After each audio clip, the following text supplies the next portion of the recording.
Okay. So real quick, I'm going to level with you guys. I'm sure you probably know here on the network, there's three things that take precedent over everything else. Wrestling, the award season, and Halloween Horror Nights. And two of the three right now were on the same night. And this is going to happen again in 2 weeks for the Elimination Chamber because that's when the BAFTAs are. Tonight was the Screen Actors Guild Awards, the same exact time as the Royal Rumble. So not only did I have to multitask by watching the Rumble on my laptop, I had to be watching the SAGs, hanging out with AJ, eating Easter Chicago pizza, and also taking as many notes as I possibly could. So if you're expecting the kind of recap I did at TakeOver, yeah, I'm afraid I've got some bad news. Coming to What Culture Pro Wrestling, by the way. So, coming to What Culture Pro Wrestling, by the way. Anyway, so we'll discuss that on Wednesday. So yeah, this will be. I took notes of little minute things that have happened in the matches, things that little notations I made, signs in the crowd, a lot of differences than what I normally would, and then I went ahead and took decent notes for the Royal Rumble. So that's what we've got tonight. We had a very interesting show in our hands for the first WWE pay-per-view of 2017 and the start of the road to WrestleMania. So there's a lot to talk about tonight. My name is Owen. This is Ashley, and let's get started. So the first point: who the fuck is Peter Rosenberg? I don't know.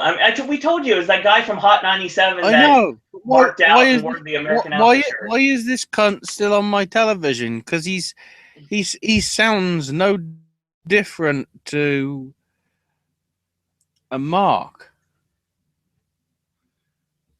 You know, the way Sam Roberts articulates himself, it's like he knows the business, but he knows how to sound right. Right.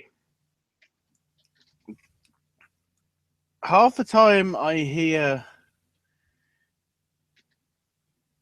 Rosenberg's voice, partly he sounds like Mauro Ranallo. Right. Partly he sounds like Michael Cole. And it's like, why is he trying to put on a showbiz style radio voice? Sam doesn't. Sam just. We need more. What we've established is we need more fucking Sam on the WWE network. I totally agree. Peter Rosenberg shit.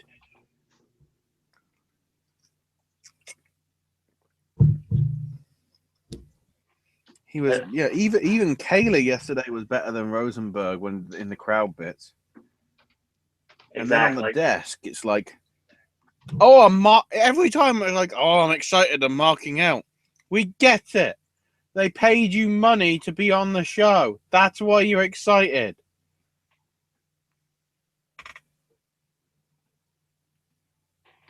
So, yeah, there's a lot of interesting things that we can take from this extremely long pre-show. The numbers stuff was actually pretty good. Way more detailed than they've been before. Right, and then they played it again on the pay-per-view. So if you didn't see it during the pre-show, you get to see it on the pay-per-view. Then we've got the promise of Charlie being in the social media lounge of Dean Ambrose. Part of me was hoping it'd be Kevin again. Charlie would get murdered. One of my favorite things here was that I believe he said, hashtag that son of a bitch. Well, we'll get to that later. Which was one of my favorite parts of the pre-show. Peter, whoever the fuck he is, tells us that it's 2-minute intervals. So I think we might be pushing for somewhere, because we haven't got times in yet, but we might be pushing somewhere close to the longest running time. I don't think it will, but whatever. Oh, hold on. Also, we were apparently... What happened? We've got some comments in chat. Whit says, "What the f was that?" I'm not cursing. I don't get why I'm so mad. Tyler Powell Gingerboard Wonder says F Roman. Whit says I liked every match, but somehow it still sucked. Pedro says I'm so confused. What the hell happened? I expected so much. Yeah, I think that's the issue. You got overexcited. There was all those mystery things, and rather than have interesting people, they put in roster things, or or in the only case of the one mystery one, the obvious one, because otherwise the crowd would keep chanting 10 all night. Right, and that's exactly the reason why it made sense for Dillinger to go out first at TakeOver, so they get that out of the way first, and then the crowd wouldn't be doing it all night, and that's exactly what happened. In both cases, they didn't.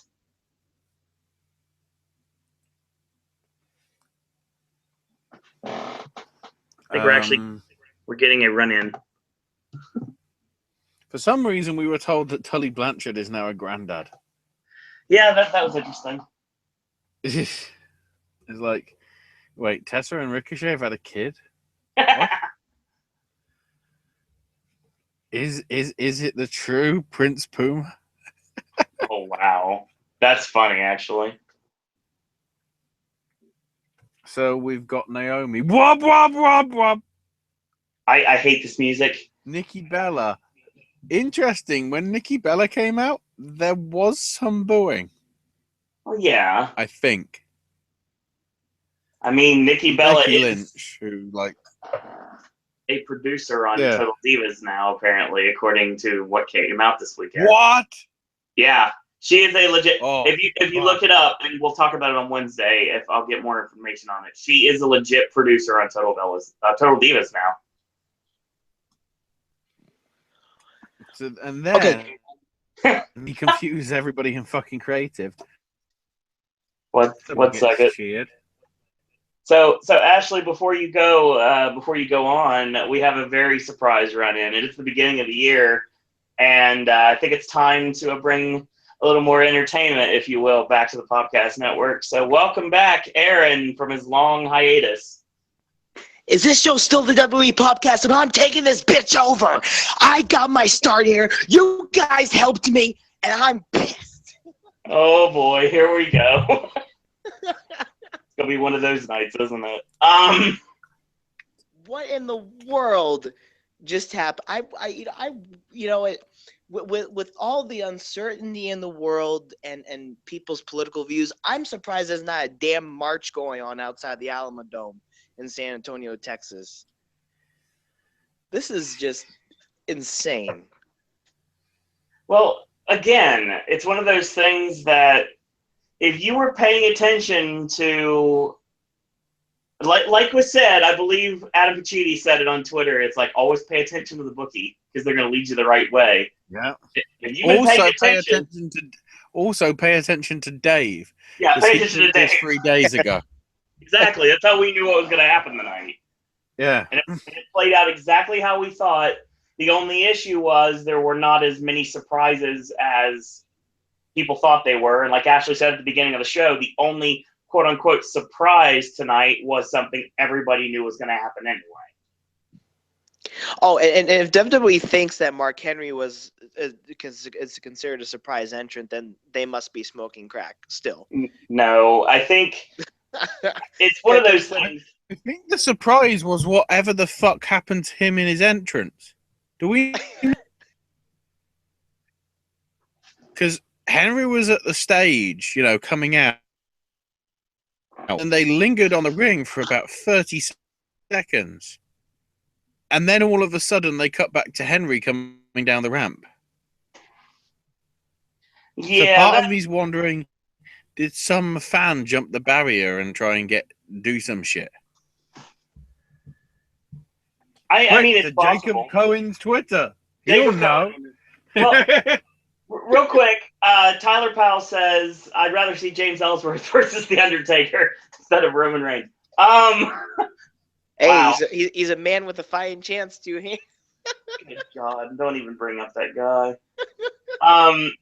Whit said I was fine with Dillinger, but I wanted Samoa Joe. A lot of people did. So I think that plan for Joe is probably not going to be starting right away unless it starts on SmackDown this week, which is possible. And Whit, yes, the bookie did say Balor had odds, but almost everyone had odds. You want to get real technical? I'm pretty sure Bill Davis had odds to win the Royal Rumble this year. Donald Trump had odds. That's how far Dana White had odds. Dana White, Donald Trump, Barack Obama. These are all people that were possibly at odds to win the Royal Rumble. Bernie Sanders? Undertaker? No. It's interesting you put that together at the same time.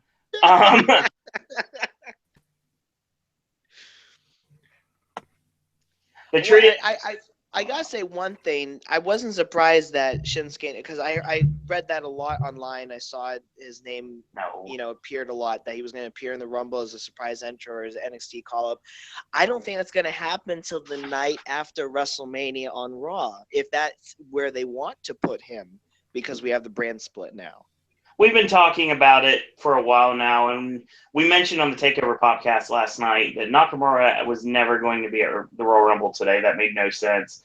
It is going to happen sooner rather than later, but it's not going to happen anytime in the near future. I don't think, like you said, Aaron, it probably won't happen until after Mania. Yeah. You want Nakamura to be in a Rumble, go to Philly. Exactly. Exactly right. Pedro says they treated Brock like he was nothing when Goldberg eliminated him. That's the point. You got to build more heat for their match at WrestleMania, especially if it's going to end up having the title on the line. Everybody remembers the third one. The first time they faced each other in this new era, right? Goldberg decimated. The second time they faced each other, Goldberg decimated him. The third time, Goldberg goes out on his back.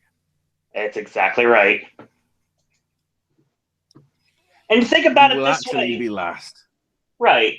And think about it this way, Ashley. It's one of those things we talked about going out on your back, which made sense for Dillinger. Number one, we don't know if this is just a Rumble spot and he'll go back to NXT, or if this is his call-up, most likely to SmackDown, like I was talking about last night. But, I mean, I have a feeling it is, because he doesn't really have much unfinished business left in NXT. So, God, everybody wants to be on the show tonight. An interim person for Roode to go against. That's possible, but I think the idea that we came up with for Bobby Roode hopefully is going to start this Wednesday at the tapings of Full Sail.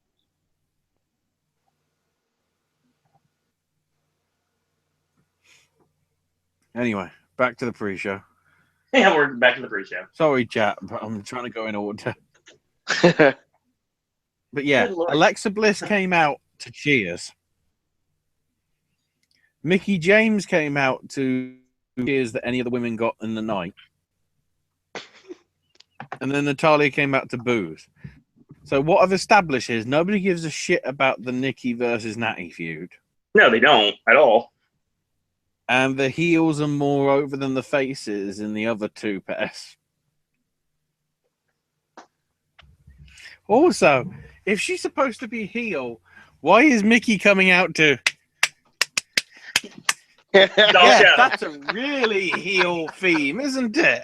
Okay, so here's the interesting thing. I was watching the show. I can't wait for My Little Pony.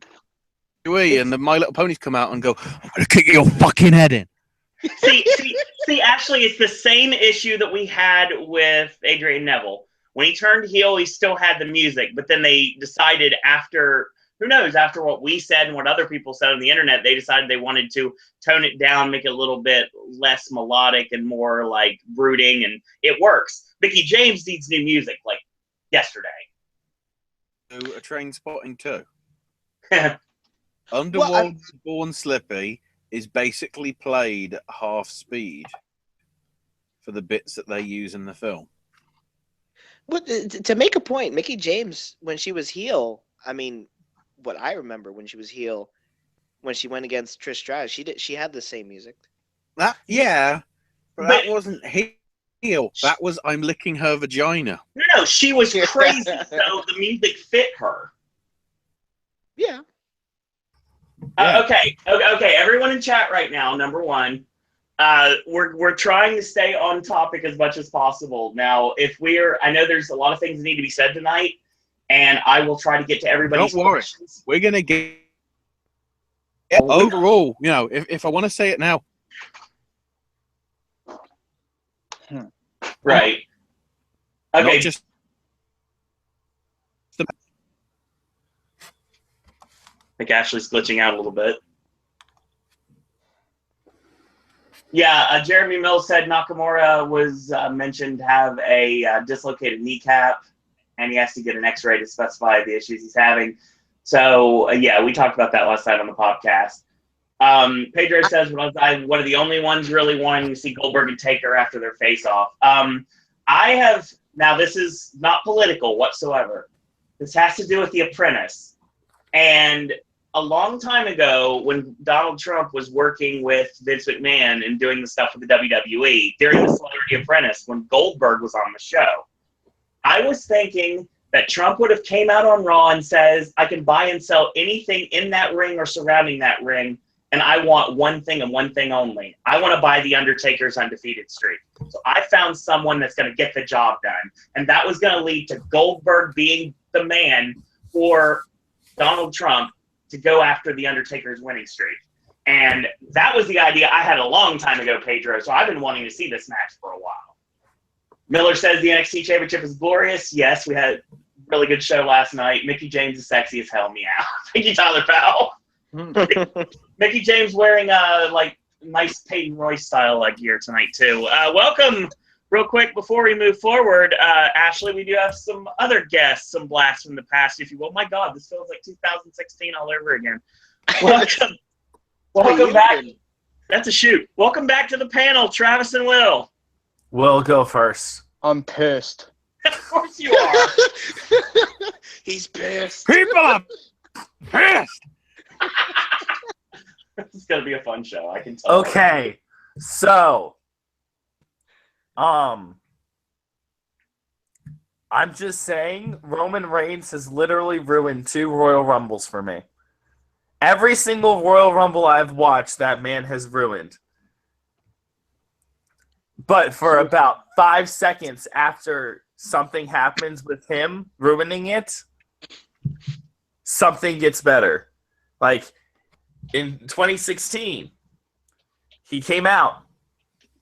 He stretcher jobbed. He was gone for basically the entire match. Comes back. And then Triple H takes him out. Thank God. Thank you, Triple H. And then this year, I'm like, 30's going to be Balor. 30's going to be Balor. 30's going to be Balor. That was never going to happen, Travis. I was really hoping it was going to be Balor. I did not want it to be Roman. One of my friends was like, it's going to be Roman, dude. It's going to be Roman. It made sense, Travis. It really did, especially if you did your homework and listened to good old Uncle Dave and realized that the program for WrestleMania is Roman and The Undertaker. And they had to set that up tonight. Roman is the guy. And then whenever the guy's music hit, I literally looked at my friends like, oh my God, he's ruined 2 WrestleManias. He's ruined 2 WrestleManias for me. And then before I even joined the call, I had to go take a Roman Reigns. Oh God. Same. I am so glad that all the cheap seats for WrestleMania, like all the nosebleeds, are gone, because I don't want to even pay more than what a nosebleed is worth for WrestleMania. I have no interest in going to WrestleMania. I really don't. I literally, okay, so it's 11 o'clock. I woke up my mom. I said, Mom, I don't want to go to WrestleMania anymore. And she's like, why? I'm like, because Roman Reigns is going to not headline, but basically headline WrestleMania. Yeah, pretty much a co-headline. A match with Undertaker, it's going to be Will took a Roman Reigns. Oh, God. Oh, God, no, we're not bringing back the drugs. Will what? Oh, man. Roman Reigns didn't eat enough tater tots to win the match tonight, guys. Oh, God. Roman Reigns is just like Trainspotting. Hooked. And then I'm telling you, that Roman Reigns, he's overtaken the nation by storm. And I just want to say one thing. Again, NXT is better than the main roster. Okay. And that's saying a lot. That's interesting. Nope. That's interesting. You bring that up, Travis. And we both enjoyed Takeover. We had a nice 2-hour conversation last night talking about it after the show. I listened. Yeah, I appreciate that. The thing about it is, Travis, is the fact that no matter what, this Royal Rumble was going to be star-studded in every way possible. And like I said on Twitter, it's like the M. Night Shyamalan movie that you're expecting a twist, but the twist is there is no twist. Yeah. And it was business as usual, basically to start building to WrestleMania. And that's exactly what this show is about. It's not the most popular choice, but I think WWE might have finally decided to pull the trigger on turning Roman heel. Because they know that if he's facing The Undertaker at WrestleMania, he's going to get booed out of the building without a doubt. No question. Oh, obviously. It's honestly a shame that Enzo didn't appear in the wheelchair, because then we could have said that. Could have thrown him over the top in the wheelchair. That'd have been great. Well, the handicapped would not have liked that. I don't think they were watching the Royal Rumble at the time, but I could be mistaken. I just that was. And there's some football game or something on right now they could have been watching. No, that's next week. Owen. Oh yeah. Speaking of there's a Doritos Bowl. Doritos Bowl. Oh yeah, they always have a commercial during the Super Bowl. Speaking of that, next weekend, my hometown team in it. There's always a Dorito Bowl, a taco bowl, a dip bowl, because you need to dip something with the chips. I would be okay with the Roman Reigns Bowl. Oh God. I mean, I would rename this year's Royal Rumble to Royal Fumble. No. Because when you look, when you are watching on April 2nd, and you are watching WrestleMania 33, all this is going to make sense. It may not be what you want, but it's all going to make sense. I do love the fact that was great. Gallows and Anderson winning, Cena winning. We'll talk about that later. All of the good stuff that happened tonight was good, but Roman Reigns ruined it. I do love the fact that on social media, and we'll get to it later because shock horror, Cena won. Right. Everybody. Oh God, it's Cena versus Orton again, and I'm like, for fuck's sake. Serious, everybody clearly nobody listens to the rumors. You know, they say on all the social media, everybody looks at the dirt sheets and everything too much. They clearly don't, because most of the people I've seen on social media going, "Oh shit, it's all again." Anybody that had the wherewithal to bet money on this show obviously looked at the dirt sheets and probably made a pretty penny tonight.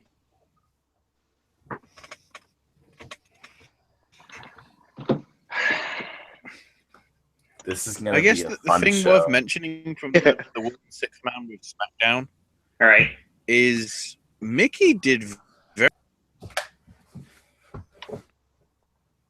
most of the match was Alexa, Natty, Nikki, Bear, Naomi. Mickey did very little, which I was She didn't really need to, though. I thought they'd tried to make a big thing about. Well, because she had to film a Total Divas segment backstage after the match. Hey. Oh, do you still watch that show? Yes. I'm not surprised. I watched Total Bellas too. That show is amazing. Oh my God. I have to bring up what Ashley was getting about earlier. Yes, Nikki Bella is a producer of Total Divas. Thank you. We'll talk about this on Wednesday. Because guess what? That's another person that's not backstage with WWE that's working on that show. So it's going to be better. Is she really guys, can you back this up? Is she really a producer of the show? Yes. That's why I said it earlier. I read this earlier this week. Let's be honest. It's happened tonight. We know what he's going to be saying to John as they lay in bed tonight. Oh, dear no. God. Break my neck again, baby. Oh, your dick. Whoa! I heard Will's. I heard Dick, and then I heard break my neck, and Ashley's gone. That is amazing. That was random. That So was I'm great. Dick. My neck. My crack. I'm gonna skip away from that for a second and Shut up, Aaron. Please shut up. bring up a couple things in chat real quick before, since I see Ashley is back. Tyler Powell says, I want Mickey James dressed as Catwoman to beat you with a leather strap. Okay. Amen to that, sister. Phenomenal. Or Pedro brother, says, whatever. Braun screwed in winning the title. Roman screwed the Rumble for everyone. Pedro says, poor Sammy. We'll talk about that. Don't worry. And Jeremy was bringing up the fact welcoming Nigel McGuinness to the commentary team at NXT. I'm very happy that happened too, honestly. Desmond Wolfe. Yeah, Desmond Wolfe is now finally working for WWE after all these years. Ashley, have you returned?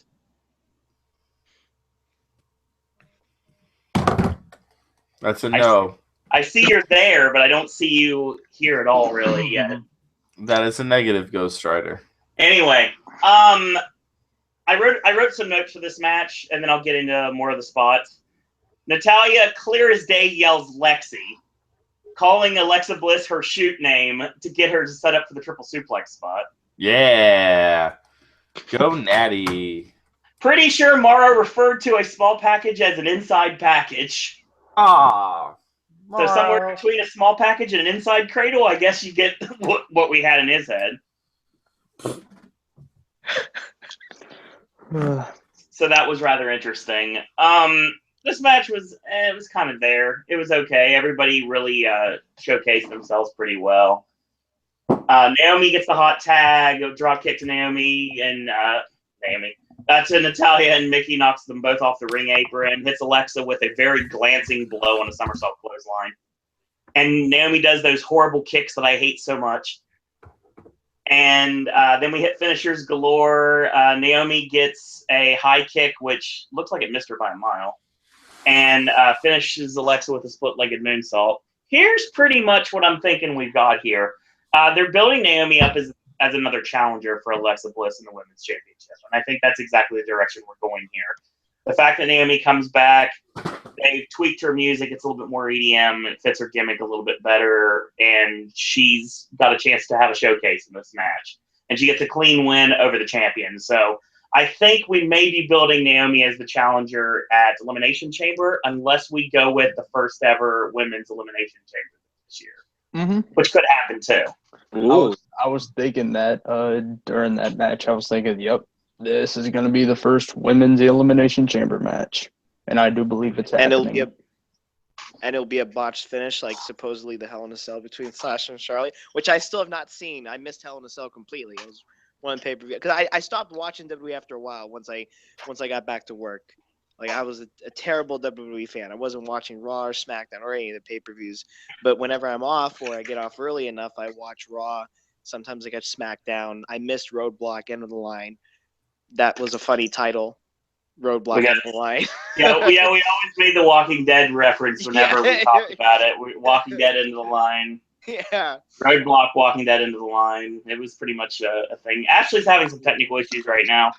So I guess it wouldn't be a podcast if we didn't have technical glitches here on the network. So I apologize for that, but we'll try to get into this. At least we don't take commercial breaks during matches like WWE does. Yeah, we can't do that here. I'm sure if you listen to a long enough podcast, it will give you an ad anyway. So technically you'll have a commercial break eventually. We're sorry that happens. Yeah, pretty much. We get our next match, and this match is for the WWE Tag Team Championships. It's the Good Brothers against Cesaro and Sheamus. This was really good, too. I'm kind of surprised they did what they did here, given the fact that it seemed at the very last minute that the Good Brothers got the odds to win this match. So whenever in doubt about predictions, granted, if you do predictions in advance, like a lot of us do here on podcasting, when it comes down to it, you really can't look at that. But if you're able to give in a prediction at the 11th hour, then I always look at what is the smart money and what people are literally betting on, because usually that's going to lead you into the right direction, to be honest.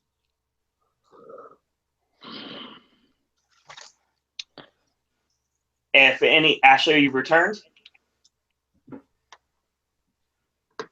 I'm guessing that's a no.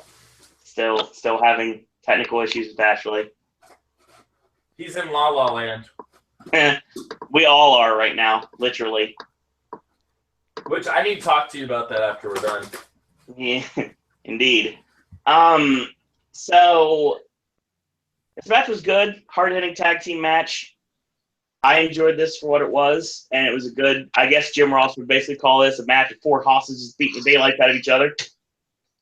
I enjoyed this. One thing I will make mention of is I would have thought this would have been the main event on the pre-show, but it wasn't. Still not exactly sure why it wasn't, but it wasn't. Because this match would have made sense being the main event on the pre-show. So Michael Cole always makes mention of the 4 times that Carl Anderson has been an IWGP Tag Team Champion. He only makes mention of the 3 reigns he had with Luke Gallows. He never makes mention of the 4th reign and that other partner that he had in Japan. Which is ironic, given the fact that Matt Giant Bernard Bloom is that man in question, currently works for the company as a road agent for NXT. Yep. So it makes no sense why Michael Cole wouldn't reference him unless he was told not to. It made no sense when I heard Michael Cole say on commentary. I'm just noticing on social media, the thing that's trending is Vince complaining that Vince has lost touch. I've seen a lot of people just on Twitter realized saying that. Yeah. People only just realized this. Oh, why? Vince is going to make WWE great again. Yeah. No, that's Donald's job. Hush. He knows Trump. Rumble is kind of hijacking, like world news, Trump the shapes stuff that happened in Quebec, which Kevin's tweeted about.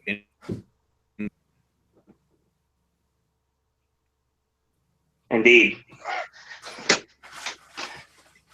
The serious shit's gone out the window. Let's just complain about the Royal Rumble rather than innocent people being shot dead. Yeah, that sounds good. Makes sense. But, I saw that. Ooh. Not a surprise. At one Sorry point to bring in it this, down even further, because fucking Rosenberg's on the desk. Hey, Rosenberg. anyway, I was watching. There are over 50 people. Modo. That's an impressive. I thought. Do. I somewhat understood that. Have it here, but fuck it, I'm doing it now. Irony. We get a commercial during this show for the elimination. And you know what I immediately think? Don't say it. I know what you're going to say. What a elimination! The elimination chamber. I have a premonition. Yeah. Wyatt is going to win the title. Premonition of Monsieur Day. That's very true. And, And if you couldn't understand what Ashley was saying because of the glitching, whole lot of broken out there. Yeah, big time. You know, I think Elimination Chamber is going to be summed up in one word: destructible. Like I think. We'll get to Elimination Chamber. Don't worry. So in the social media lounge, we Stingray and Shell was on the back of a title belt. So what was that about? Ambrose is like, I want a Stingray design on the back of the belt, and I was like, are you Rob Van Dam tonight? You want some crack? It was obviously towards the end, and Charlie's like, "Do you want to do more?" He's like, "Yeah, no, I want other people to talk about it." Away. Hashtag that bitch. It's like, Yeah, and Renee's like, you can't say that. Hashtag that son of a bitch. minutes before, I swear, Renee said that people are pissed. The people are pissed. Pretty much. Hashtag that son bitch. Was Charlotte Geez. Charlotte Bailey thing? It was like people are pissed. I'm pissed But about that. We'll get to that. We're way ahead of People are ourselves right now. pissed. And because that- Sasha and be- Banks versus Nia Jax. I'm not done with the tag match yet. The tag match first. Where we joined because I had technical difficulties. I am aware. We're trying to finish the tag match. Just please let us get through it. At one point, Michael Cole says, because Anderson and Cesaro are in the ring, so he literally, instead of saying Anderson and Gallows, he says Anderson and Cesaro. Oh my god, that's what I thought I heard. And he corrected himself on commentary. I thought I heard Yeah, he did. something like Cesaro, basically, Sheamus hits a wheel kick in the corner, which misses by a mile and looks terrible. He does the 10 beats, but he does 11 beats to stop the crowd from chanting 10. So he gets a roll up with the feet in the ropes, but the referee stops the count. I thought that worked really well. Cesaro goes for the 4-1, which is the area code for Lucerne, Switzerland. You're welcome. Swiss 19. Swiss 19 is the dumbest thing because the gimmick for 619 is the fact that Rey Mysterio is from San Diego, and that's the area code. Swiss 19 makes absolutely no Don't get me sense. fucking started on Mysterio. I had to watch fucking endless shit of 10-year-old kid 619 just because Rey Mysterio was big. I bet he was seriously, kid. Shut the fuck up. With Ashley's bad glitching, this sounds really interesting. Yeah, that's pretty funny. What are you laughing at? You know, I speaking all this talking about Rey Mysterio, I was expecting to see him in the Rumble match, but you know, with the wall going up, he's getting deported. Hey!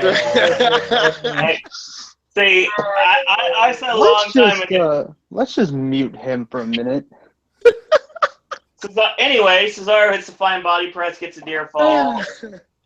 Gallows with a backslide for a near fall. Anderson spine buster, another near fall. They set up the Magic Killer. Sheamus makes the save. Bro kicks the referee out of the ring, so the second referee gets in the ring and takes over. Cesaro swing to Anderson into the swing shooter. Gallows makes the save. Sheamus takes him down, and Gallows and Anderson hit the Magic Killer on Sheamus. Cesaro clotheslines Gallows out of the ring, and Anderson ends up rolling Cesaro up, hooks the tights, 1, 2, 3. And the Good Brothers, about time, are finally the WWE Tag Team Champions. Yeah, it only took them a year. Yes. About time. My God. Maybe they'll actually do something right with them now. No. They'll lose on Rhythm all night. Nah, it's not going to go like that. But I do think that I know we're getting ahead of ourselves again, with what the New Day did with Cesaro and Sheamus, I'm thinking we might be thinking three-way at Mania, potentially. Or maybe a TLC match, possibly. Ooh. I'd be okay with that. You said or, and then you stopped after I said that. Yeah, it's because that actually sounds pretty cool. But I was like, or, and then I'm like, wait, they won't debut until the night after WrestleMania, like Enzo and Cass did. So. And they'll be on SmackDown anyway, so it doesn't really matter. We'll talk about DIY is going to be on SmackDown. Oh no, we're talking about the other NXT tag team that's going to debut on SmackDown. Oh God. There you go, Travis. Let's kill NXT even further. Did you not see my tweets last night? I did. NXT's raped. No, it's still fine. What? It's just NXT's right. Ashley takes immediate offense to this. What? Considering the serious implications of rape, you might want to reword that. Okay, they are severely fucked. Nah, not necessarily. My neck. Ah, shut up. No, because Asuka's coming up within the year. They got to get it. They got to get another babyface that's over enough to take her spot, and it's not Ember Moon, not yet. It's gotta be Ember Moon. She's gonna like it. Yeah, She gonna like it, all right. And Ember Moon, she felt really. Did you guys sense that she felt awkward on the pre-show? She came off. She didn't come off the greatest. Let's put it that way. Yeah, it was the funniest thing. Like I feel like she kept. You mean Corey Graves or something? Pauses. Yeah, like it was Was awkward saying- pauses. Something in her ear, and she could able to react to It's it. like he's controlling it. No, he's really not. He does have That's the that. weird thing. That time I was supposed to be glitching out. I think it's my computer can't cope with the amount of hatred that is on this call. Your computer can't cope with anything involving this network and never has been able to. We all know this. Yeah, like Yes. No, Ashley, your audio is just broken. Yeah, speaking of broken, Pedro says it'd be cool to see Broken Matt and Brother Nero in WWE. Yes! It's not going to Yes! happen. Not going to happen anytime soon.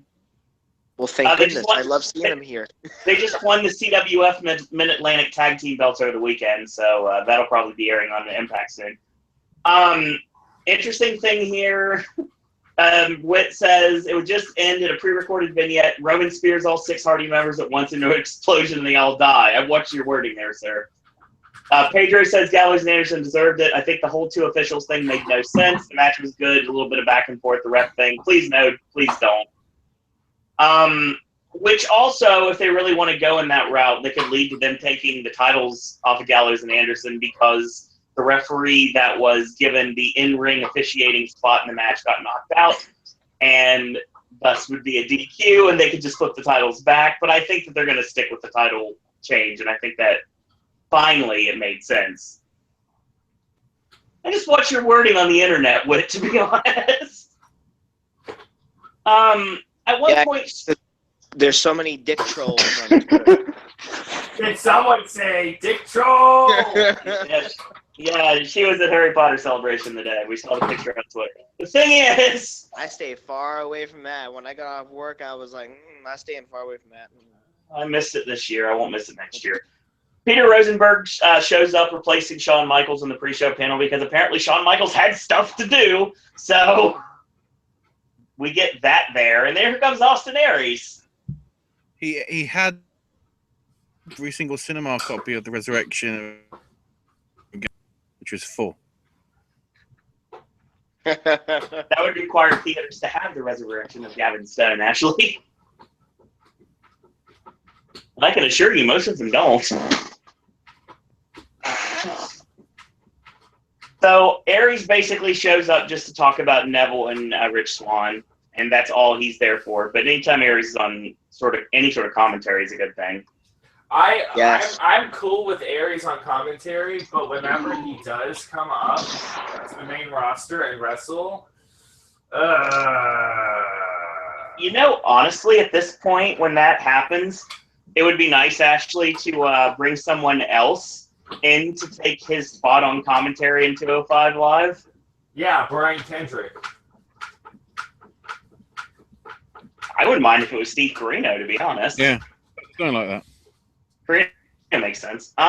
So we get our next match. It is Nia Jax against Sasha Banks. Why is this match happening? Why is this feud happening? Please know why is this happening. Why is Sasha a kickoff show? Why is this the main event on the kickoff show? The tag match should have been.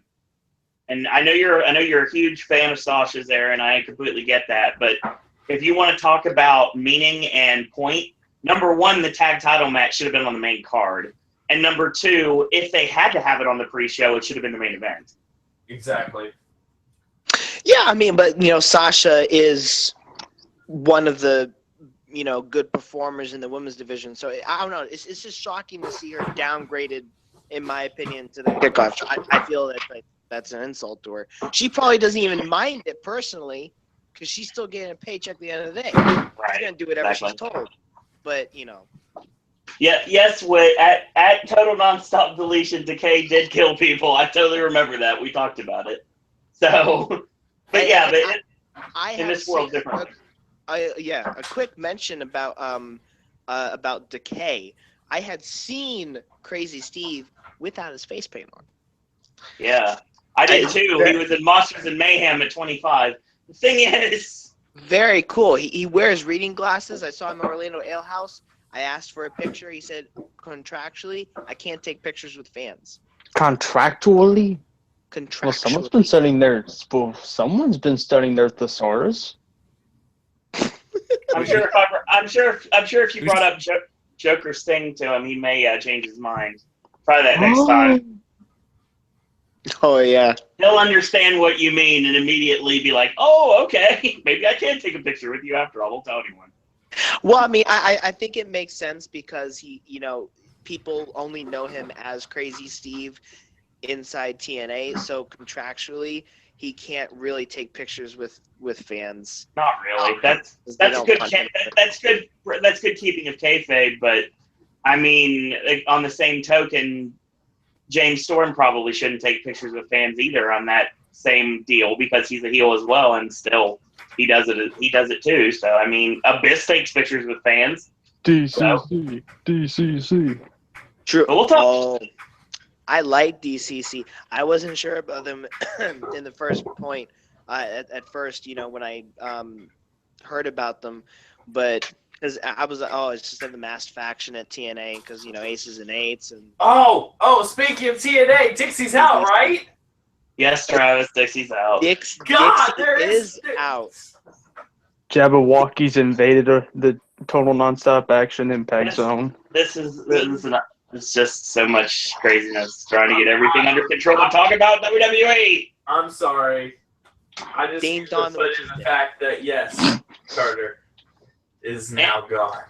John Cena already is ready for WrestleMania because he's got the Gators colors. And for some reason, Sasha followed suit tonight. This match was short, given the fact that Sasha was quote-unquote hurt and still hurt and selling the injury. It made sense for it to end the way it did. Nia with a stretch muffler. Sami Callihan would not be proud. Sasha ended up hitting the double knees off the top, and she gets a near fall off of it.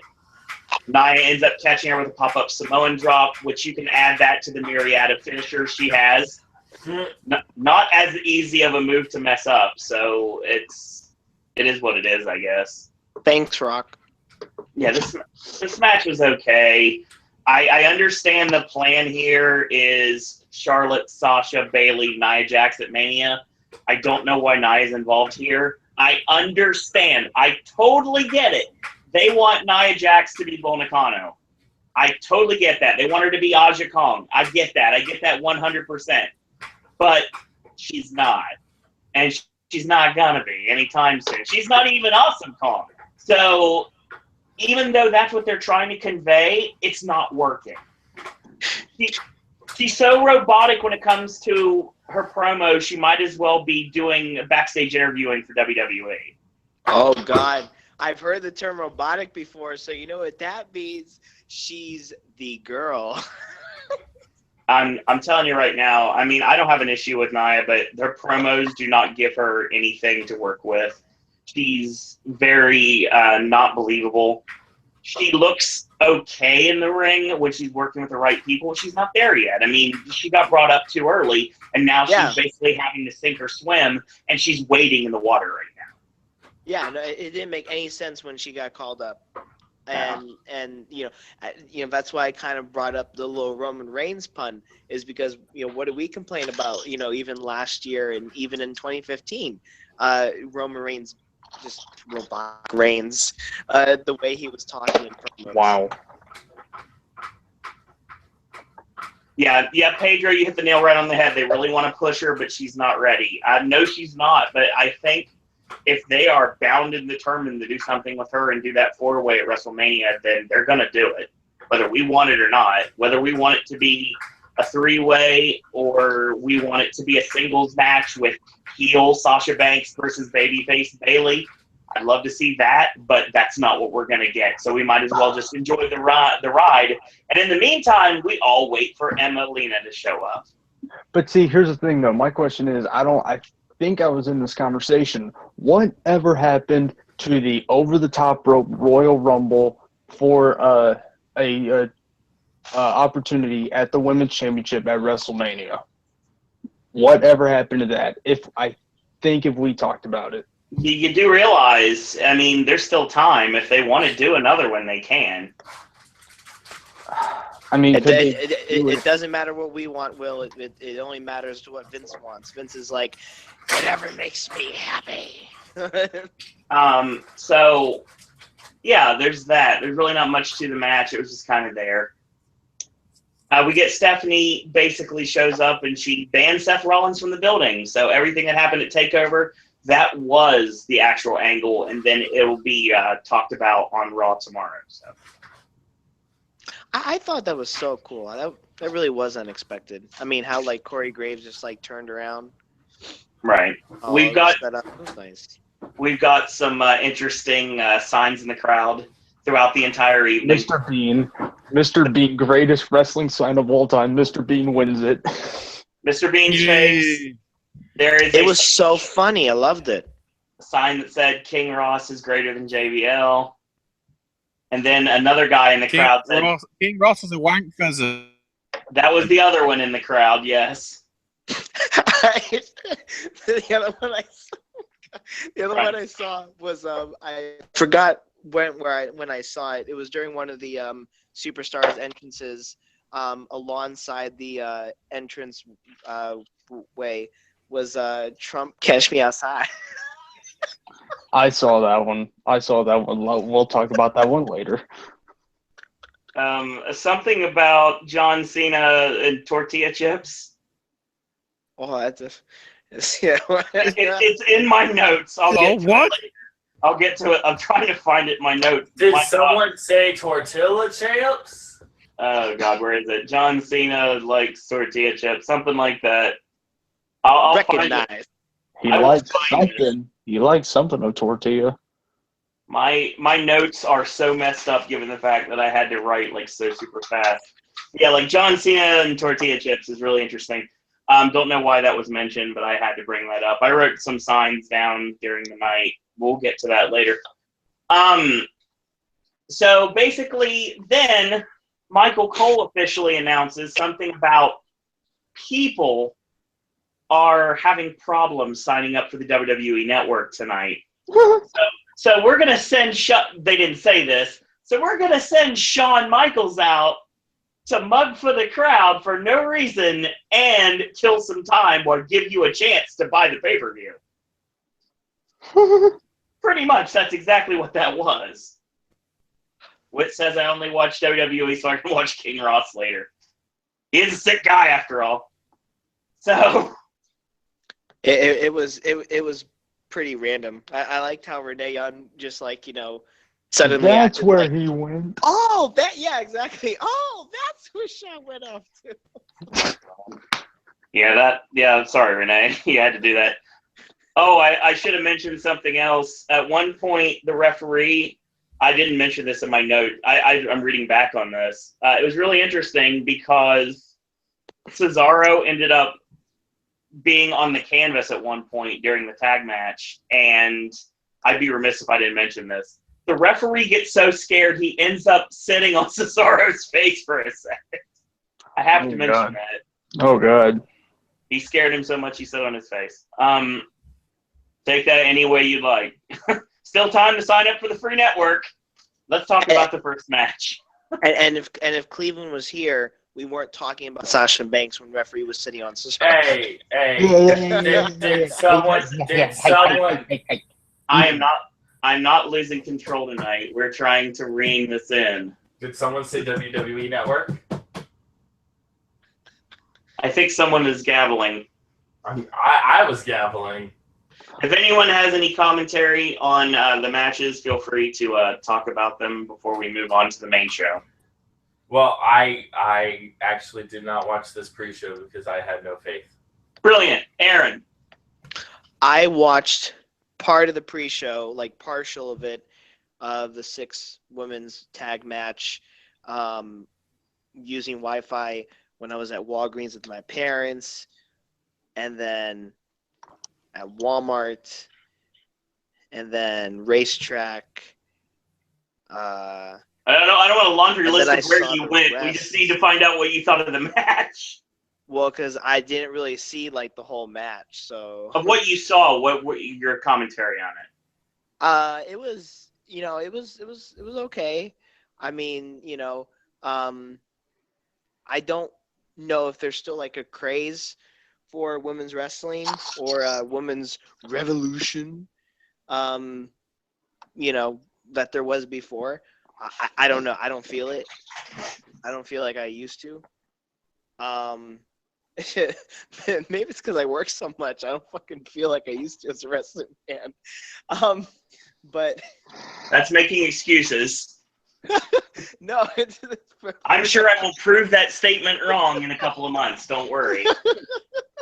I mean, but what was when I got home, I saw the tag team match and completely. So I liked the tag team match. I didn't pay much attention to the tag team match, but I do think the right winners had won.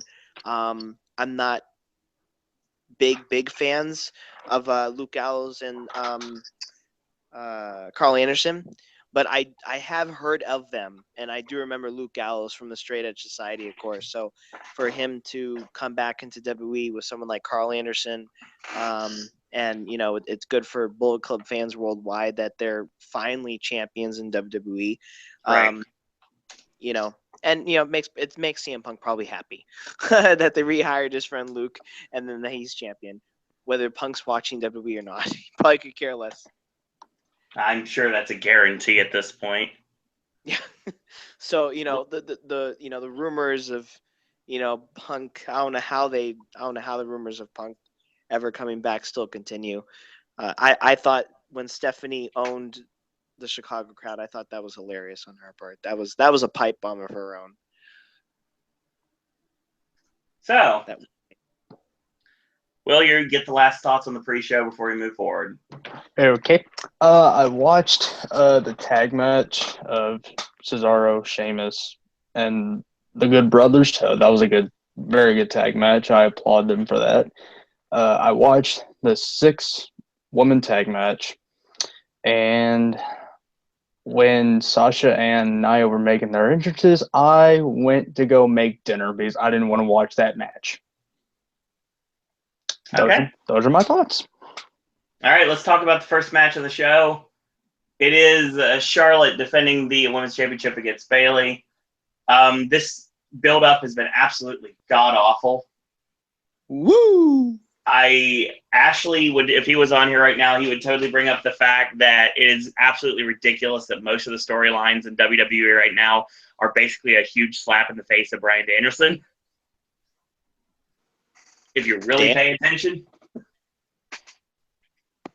Especially using this storyline that should be booked with Sami Zayn, but we'll get to that later. But Bayley's a fan, and she's trying to take down Charlotte here. Charlotte, of course, has been undefeated on pay-per-view, so she's trying to continue her reign of terror, if you will. A couple notes I have for this match. Charlotte ends up getting busted open in the mouth. Fuck PG. Fuck PG.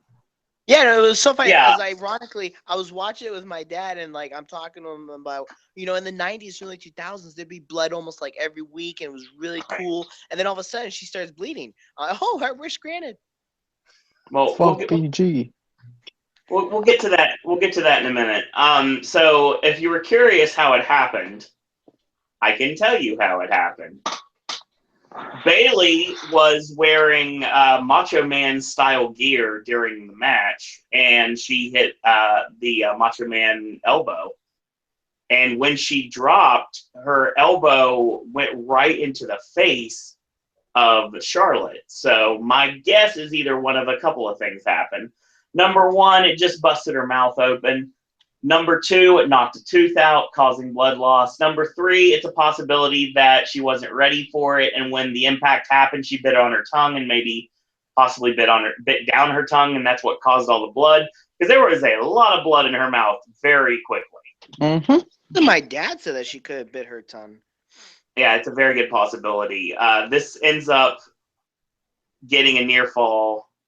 Charlotte with a boot to Bayley's knee, goes for the figure four. Bayley reverses momentum and then rolls back in, locks on the figure eight. Charlotte grabs the bottom rope in a very interesting way to add up more pressure, and then referee sees it and like, nope, that's not happening. Charlotte goes up for the moonsault, and here's an interesting spot here. So Charlotte goes for the moonsault, and it didn't look like she really got much of it at all. It didn't look the greatest. It looked amazing, but the actual landing didn't come off looking very well. But Bayley goes up top, and Charlotte knocks her over the top rope to the apron. Bayley climbs back up, and Charlotte's behind her. It's a natural selection on the ring apron because it's the hardest part of the ring, after all, don't you know? And then rolls Bayley back in the ring and gets the pinfall. Yeah, this match was fine. I didn't have a problem with it. The blood added more to the realism here, but obviously that wasn't intended.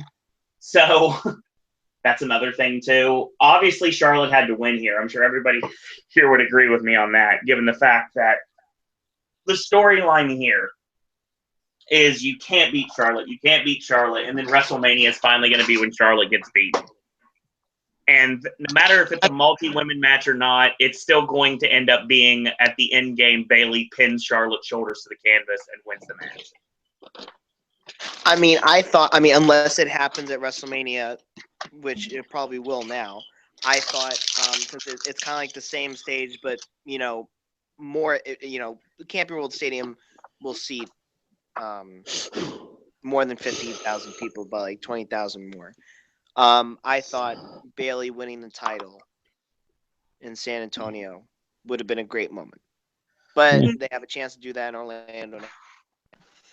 See, the reason why I disagree with you is the fact that it's too soon. With this storyline, you have to build more apathy for Bayley's character right now. And the fun-loving Bayley that we know in NXT, for all intents and purposes, is basically gone right now. This is like a watered-down version of any sort of shine she had on the NXT roster. So they got to build her back up again. So when you're saying, like, I think I heard you right. When you said sympathy for Bayley, they're basically repeating sympathy for poor Becky. It's like I said a minute ago, Will. It's the Daniel Bryan storyline for the entire company. There's so many underdogs in this company, and they have to face against the big bad heel, and the end game is for the underdog to finally get the big victory, and that's what they're doing with this storyline.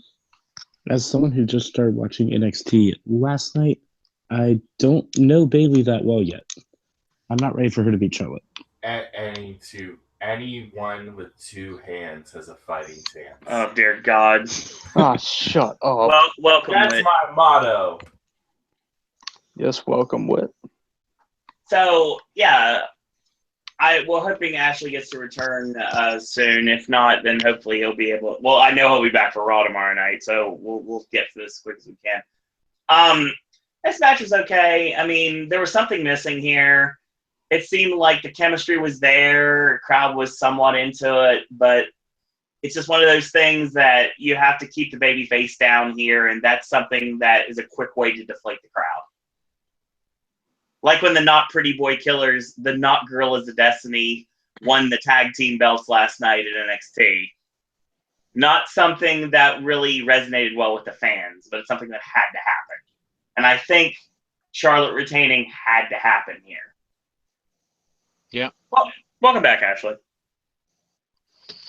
Yeah.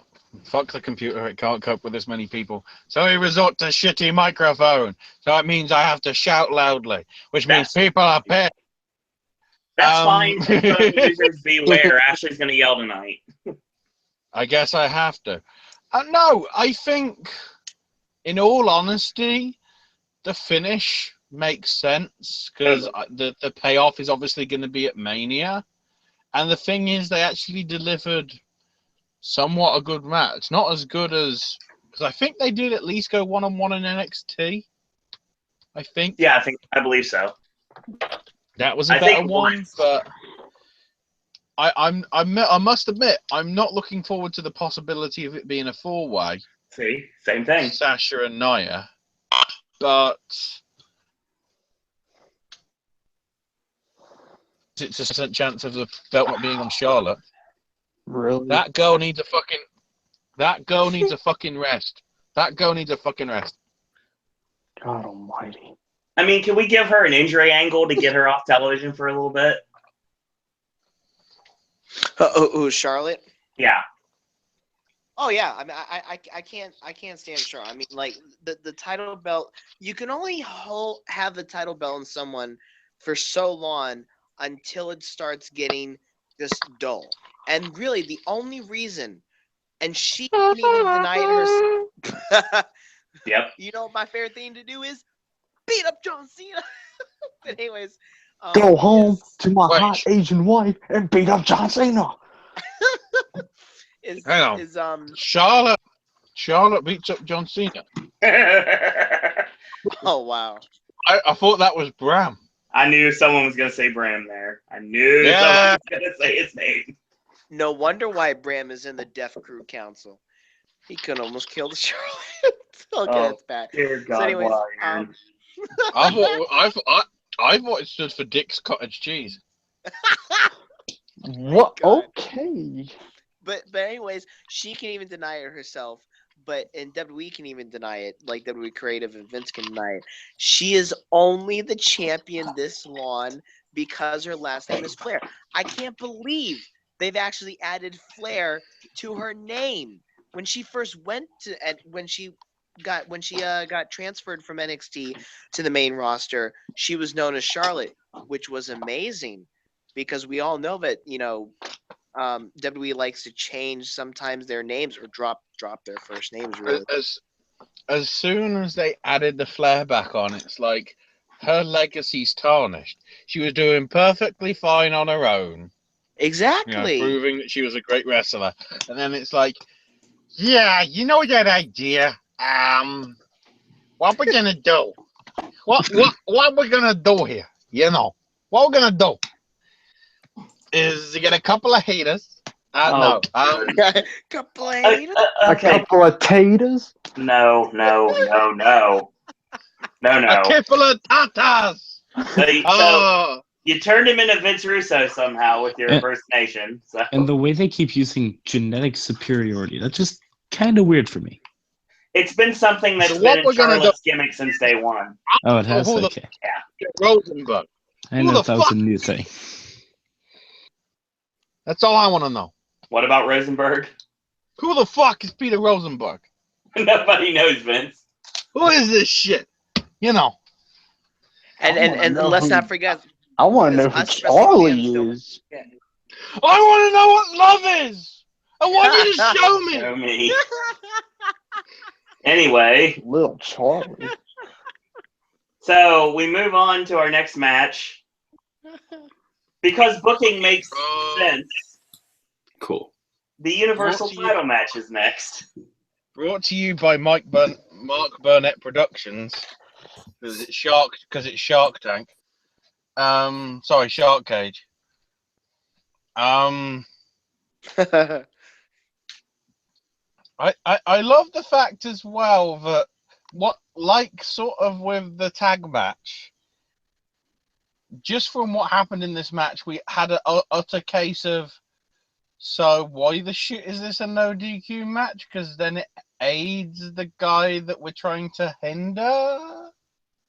So Oh my yeah, God, we're actually talking about the match, and the match is actually just happening on the Royal Rumble replay, which I don't know why I have on. But it's funny because this is the part where they went out into the audience, and I'm trying to figure out for like almost 5 minutes. I looked over at my dad. I said, "Okay, so fuck the rule book. Is the rule book out the window?" And then I said, "Oh, I remember they made this a no DQ match." No, there's got to be a rule book. Thou shalt fuck with the Japanese announce team. yeah.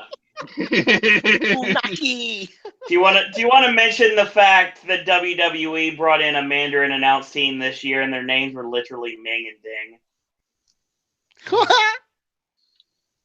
That's not trying to be disrespectful. That's what their names were. That's funny. I'm just glad that when they had Enzo and Cass shill for KFC, that was short. That was a funny commercial. Usually their commercials for sponsors are really cheesy and annoying, like the Subway ones, like with Natty and Titus O'Neil. Well, Titus O'Neil and Natty one was freaking awkward as hell. But I loved the Enzo and Big Cass. I just loved it because it implied that Enzo had sex with a bucket of chicken.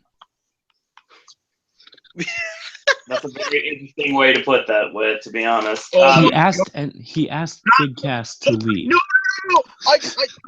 Oh my God! I know it's the wrong company, but I now just realised why there's fucking holes in the chicken McNugget boxes. Oh no! Oh God! So let's move on now, shall we?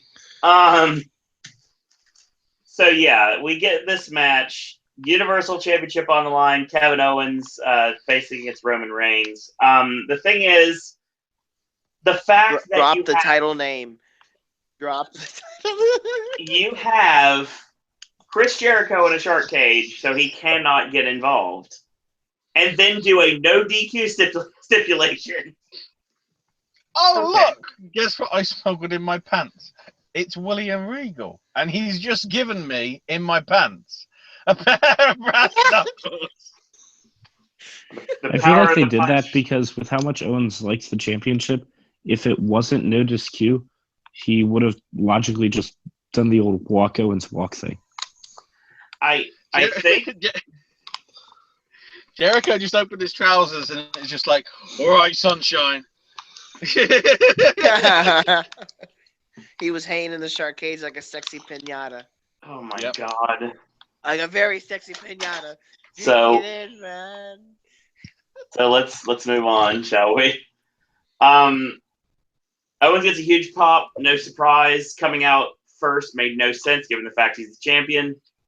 But I guess that's just something I'm gonna have to get used to. Roman comes out, crowd boos him out of the building. Well, no, to some respect they didn't, because they waited until he was in the ring, because then there could be more vociferous about it, and there's less ability for Kevin Dunn to be able to hide it. So, arguably, yeah, this match actually went a while, given the fact that it was second on the main card out of 5 matches. Yeah, I think 23 minutes, give or take, according to the wiki. Yeah, 23, almost 24 minutes, about 23 and a half, basically. Yeah, it did go surprisingly long. So it sort of had to, though, because of what it was for and what it's representing in hang on, I'm trying to work out 63 days to WrestleMania. That's 9 weeks. Oh, God, it is. 9 weeks till Owen realizes, oh, shit. I didn't bring any citrus fruits to the citrus bowl. Yes, that's the name. It even said, we brought this up last night. When it comes down to it, even though it is the Camping World Stadium now, the WWE promotion for WrestleMania does say Citrus Bowl in the bottom left right-hand corner. We're gonna blow you up. I'm gonna keep saying that. Because I don't want to hear it anymore. No more. Welcome to my house. Is Flo Rida coming back? No. Darn it. I don't know, guys. With that WrestleMania countdown video, I heard Pitbull. That video, I think, implies. I like the tweet where it's like Vince saying, what the hell are we going to do for the bloody WrestleMania theme? And there's Flo Rida going, party, party, party, let's have a party, because that's the actual lyrics of that song. And it's like, fuck it, we'll take that, do it.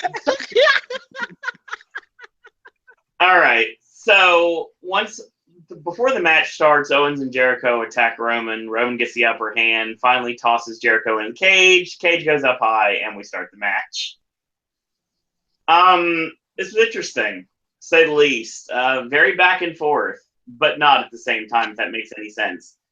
So when Kevin Owens faced Dean Ambrose for the Intercontinental Championship at the Royal Rumble, he set up this CZW-style chair coffin, which basically was something that he was setting up his own demise. And I've called this numerous times.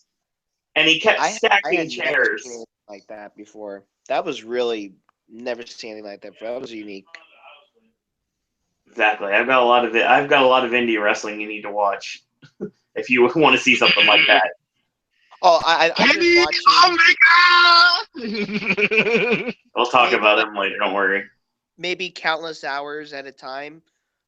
Every week, I've spent like on YouTube watching CZW videos and just, oh my god. Then how have you not seen something worse than this? Oh god. Anyway, Owens with a barricade, cannonball, which looked great. And Owens sets up Reigns on the ring apron. He tries to set up the power bomb. Reigns goes to counter with a backdrop, but no, Owens blocks it. And they get back in the ring. They go back and forth a little bit. Roman gets a table from under the ring. Owens with the lung blower and dumps the table out. He's like, no weapons in this match. That is not happening. So he clears the stuff out. He growls, goes for the cannonball. Reigns nails him with a big boot, hits a sit-out powerbomb for a near fall. Owens powders, and he gets hit with a drive-by. Reigns sets up the table. Owens with a super kick, and Owens ends up hitting a frog splash onto Roman through the table. Crowd goes nuts for it. Looked great. It was weird. He hit like the edge of the table. It didn't break normal. It looked good though. It came off really well. Did you see the legs going like into the padding around the ring? Indeed. Yeah, I think they did some padding adjustments because of it during the prep for the cruiserweight thing. Kind of had to here. So Owens rolls him back in for a near fall. Sets up two chairs, chair shot, and puts another chair in between the middle and top buckle. Reigns gets the advantage, charges in Owens with a forearm super kick, tries to whip him into the chair. He does so and gets a near fall off of it. Jericho drops down the brass knuckles. Owens sets up the Superman punch. Reigns blocks it. Owens hits it. Actually looked awesome. Got a near fall off of it. So we get a Superman punch with brass knuckles, which I'm happy with that. So basically at this point, Owens is deciding what he wants to do. He sets a chair up, goes for the powerbomb in the chair. Reigns with a Samoan drop through the chair. It actually broke the way that it should have. It's probably about as safe as it possibly could have been here, because he actually landed in the right part of the chair where it would bend in nicely, and it didn't do as much damage as it could have. Because the chair, if you hit it at the right angle, or the wrong angle in this case, the leg of the chair could just go right in the small of your back, and then it could be game over. So luckily that didn't happen, and they did it as safe as they possibly could here. And I like that because it was a good spot. So Reigns grabs another table, puts it up in the corner, and immediately I'm thinking he's setting up the spear in the corner that either is A, Owens going to get out of the way, or Owens is going to end up, either way, he's not getting speared to the table. And of course that didn't happen. Roman hits Superman punch for the near fall. He goes for the spear. Owens kick. I said what? I said wham stunner. That Stone Cold, of course, mocked on Twitter. So he stomps a mud hole and walks it dry. And cannonball. He goes up for the superplex through the pyramid. And, of course, Reigns hits Superman punch. Owens free falls through the chairs. Again, about as safe as it possibly could have been. Sets up the announce table and power bombs Owens through it. Rolls him into the ring, going for the spear. Here comes Braun Strowman, who basically pulls Roman out of the ring. He choke slams him into the German announce table, which apparently is the table. Don't let you forget it. And he gets in the ring, hits the Bulldog Power Slam into the table in the corner, bombs out. Owens drapes the arm over. 1, 2, 3. Kevin Owens retains the Universal Championship to the surprise of absolutely, well, no one that's been listening to this podcast, because obviously we told you it was going to happen. Because I it's the do Kevin feel confused, though, over what happened. Because it's like, so the attack that happened, though, like, Braun versus Roman at Mania, that could be interesting. And then, of course, what happened at the end. It's like, I'm guessing that now means we're doing that at Fastlane. That's what I think. I think it's going to be Braun against Roman at Fastlane. To build up to Roman Reigns being in the Andre the Giant Memorial Battle Royal. That'd be nice, but I think we got heel Roman against The Undertaker. So, again, like I've said numerous times, I said this a year ago, Ashley, if you don't recall, that Roman Reigns should be Diesel. He should be a heel to everyone except for his true fans. And what happened to Diesel at WrestleMania when he faced The Undertaker? Need I say more? He tore his quad. No. Big Daddy Cool did not tear his quad. Kevin Nash did. There's a difference. Yeah, this match was solid. Good stuff here. I think that obviously the right person went over. The logical thing to do here at this point is if they're going to let Owens hold on to the title, which would be amazing, we do Owens versus Jericho at WrestleMania with both titles on the line in Jericho's swan song to the company. I think that would be a great idea. And that would be awesome if they could pull that off. But hindsight being 2020, it makes sense the way that they seem to want Goldberg and Lesnar, and we'll get to that later, have Goldberg beat Owens at Fastlane for the title. But I don't want that to happen. I just think that it's a possibility it could. If they really want the Universal title in the main event, or they really want the Universal title on Brock and Goldberg, that's the only way to do it between now and then. Because obviously Brock's not at Fastlane because of the USADA. Ever since they introduced this belt last year, before SummerSlam, I don't really see it as a secondary major title. I mean, what I'm trying to say, I don't see it as a major title. I don't see it up there with WWE Championship. I see it like mid-card. No, it's not a mid-card title at all. It's the main title on Raw. I mean, I just don't. Sorry, I'm watching the match again. I just don't feel like it's a main event type of title. And they all look the same. If anything, when it was freaking belts all look the same. If anything, when all the Dean and Ellsworth crap was going on, that felt more like the weaker title. Yeah, we'll get to that garbage in a little bit. Don't worry. People are pissed.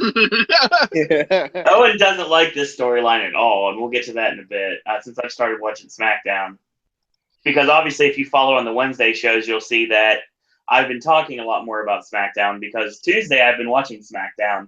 And if the show continues to be what it's been lately, thank you, Ryan Ward, when it comes down to it, you may end up getting a Tuesday show before too long. So I could take a little bit of luster off the Wednesday show so we can talk more about the indies. But that's for another time. This match was good. I like this a lot. These two have great chemistry in the ring together. Crowd was really into the match.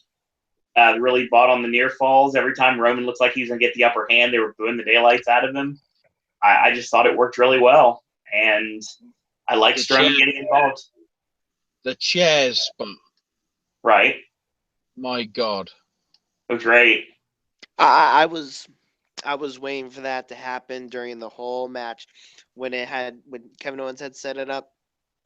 And then Reigns was on the apron and failed attempts to, for either of them to go on into it. And they didn't get to it until like the last part of the match. I'm like, oh, thank God. Because I didn't want them just to not just leave it there and not do anything with it. When it had happened, I told my dad, I said, Owens is dead. Won't go that far. No, he took it the right way. Like I said, it was about as safe as a spot like that could possibly be, and he had complete control of everything. And I think it worked really well, and it got Roman's like destructive nature over really well, especially because after that happened, we set up the powerbomb to the announce table, and Roman needed like a very defiant, destructive behavior to build him up even more before this happened, and that's exactly what they did. And then you had Strowman come out, and like there's so many things. See, the thing about the Rumble, say what you want about it, you may not be happy with the results, but it's all going to make sense as we get to the road to WrestleMania. We start with Fastlane. The other question is, did the Germans rig their table? Possibly. Because I don't know whether that table was supposed to break. Because the way that it didn't, I was like, that must have actually hurt his back. I'm sure it did. I hope it did. Oh, savage. Good Lord. It was one of the more physical, violent DQ matches that I can remember. Because when usually there's a DQ match in wrestling, whether it's a pay-per-view or TV, it's not the best. It's not one of my favorite specialty matches, stipulation matches. So it was pretty minus the shark cage. It was pretty physical. It was really good. Mm-hmm. So yeah, that's the one thing you have to look at it here. They did what they could with what they had, and I think it went over very well, especially with the crowd. Yeah. Just like Pedro said, all the arcs will come together eventually when Mania comes, hopefully. I totally agree with you on that. I really liked it, but I kind of wish that... I'm trying to work out from that comment whether he's saying that he hopes WrestleMania doesn't happen. Oh. WrestleMania comes hopefully. It's like, you think something is going to happen? No, he's hoping he's hoping that it's going to work itself out to where the storylines are going to make sense in the end. I was going to say, WWE has just sold their stock to Conor McGregor because they're that desperate to get in on the UFC money. Okay. and we'll talk about that again on Wednesday. Didn't Conor say fuck WWE? Pretty much. I heard. Hey, he wants to really get his head kicked off. I'm very glad that they had Enzo and Cass hawk KFC, because they could have been really insensitive if they wanted to be, and Vince McMahon would probably take joy in that, and I'm glad he didn't do it. Would have been very insensitive. Because they had the New Day hawking Voodoo. I'm surprised they didn't have... I'm surprised, considering the background they have. Why didn't the Wyatt family do Voodoo? That would have been hilarious, because it made sense. Voodoo Man. All the movies you want. Anyway, oh yeah, I'll mention this when we get to the next match, actually. But before this, we get the drum. The drum of multicolored balls that have the entrance numbers for the Royal Rumble. I like seeing that twice and then never again.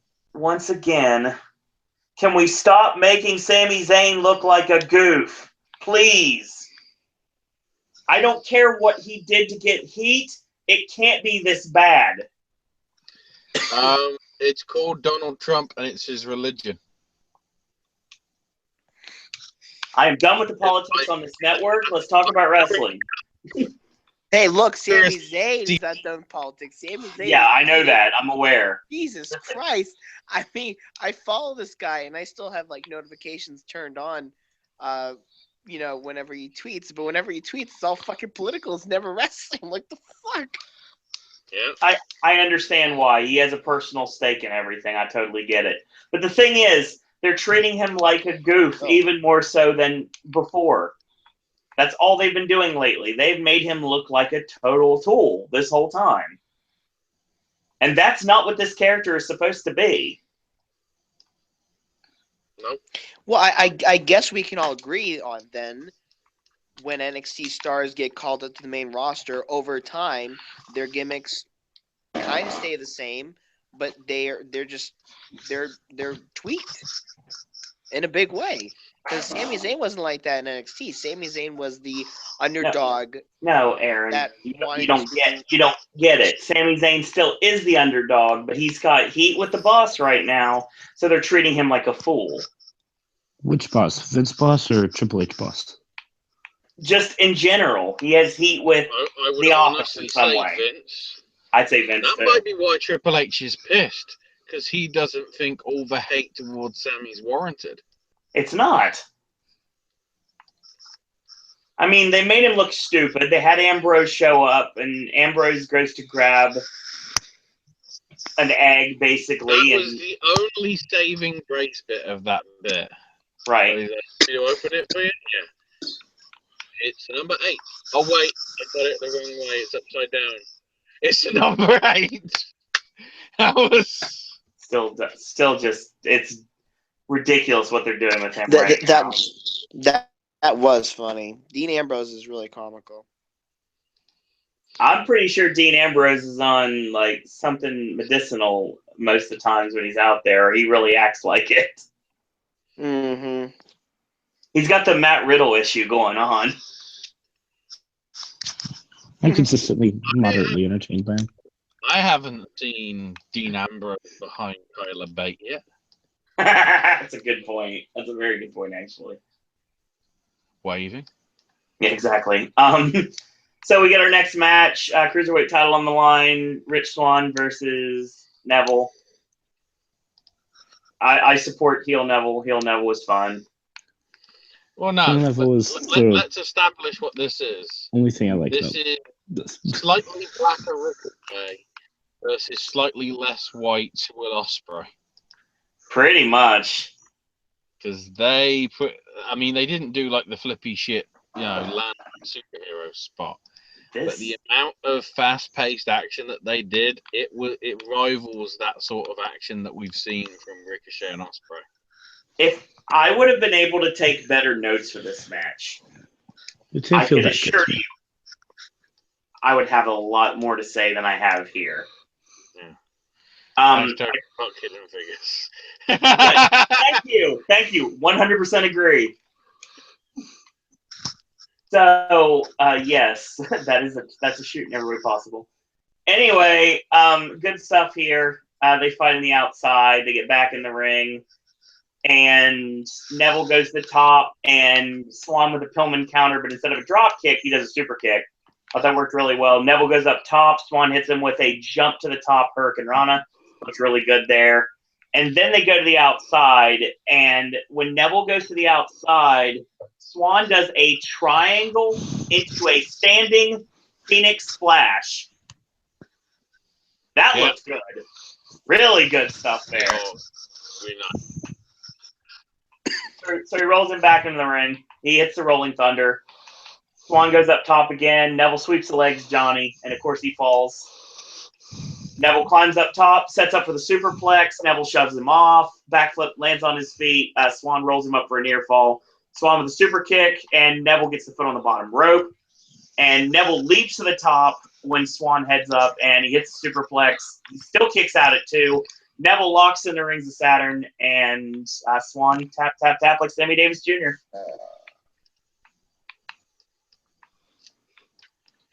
Right person went over here. Without a doubt.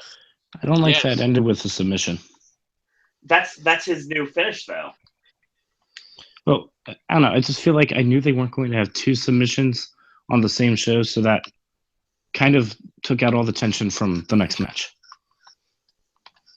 Not necessarily. There's a lot of ways that next match could have ended, and I will be very happy to talk about that in a minute. I guess they're going with that sort of thing because it's going to cause a lot more pain than doing a red arrow on somebody's back. Right.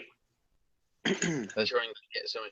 All I know is, as long as this means WrestleMania, we're getting Neville versus Akira Tozawa, I will be pleased. Neville versus Tozawa, and then on 205 Live, Austin Aries returns and says, "You got something I want." You got 9 weeks, WWE.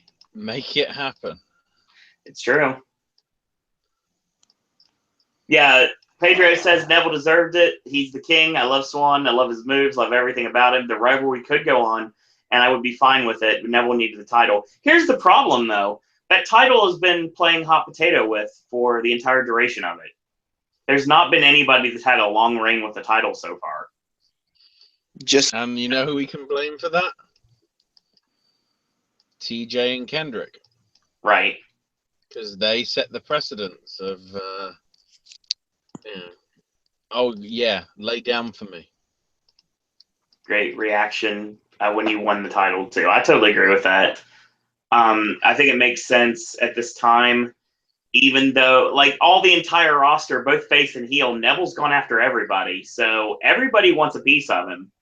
So it's going to be basically Neville versus the world. And I think that storyline is going to work out quite well. I do not watch 205 Live. I never tune into it. We do every Thursday. We do every Tuesday. We talk about it every Wednesday right here on the Wednesday Wrestling Podcast. And you know what you need to do, Aaron? It's like the Raw cruiserweight stuff, except they actually treat it like it matters. You know what you need to do, Aaron? You need to get poked in the eye by Austin Aries. Nice. And then you'll be able to watch it. Well, since this is an old school show tonight, and the only new school member of the network we have currently on the actual podcast is Whit, I guess it makes perfect sense that someone else would make their triumphant return tonight. And that is another special guest we have, joined by the picture that I'm seeing before my eyes. Welcome back to the Popcast Network, Cleveland.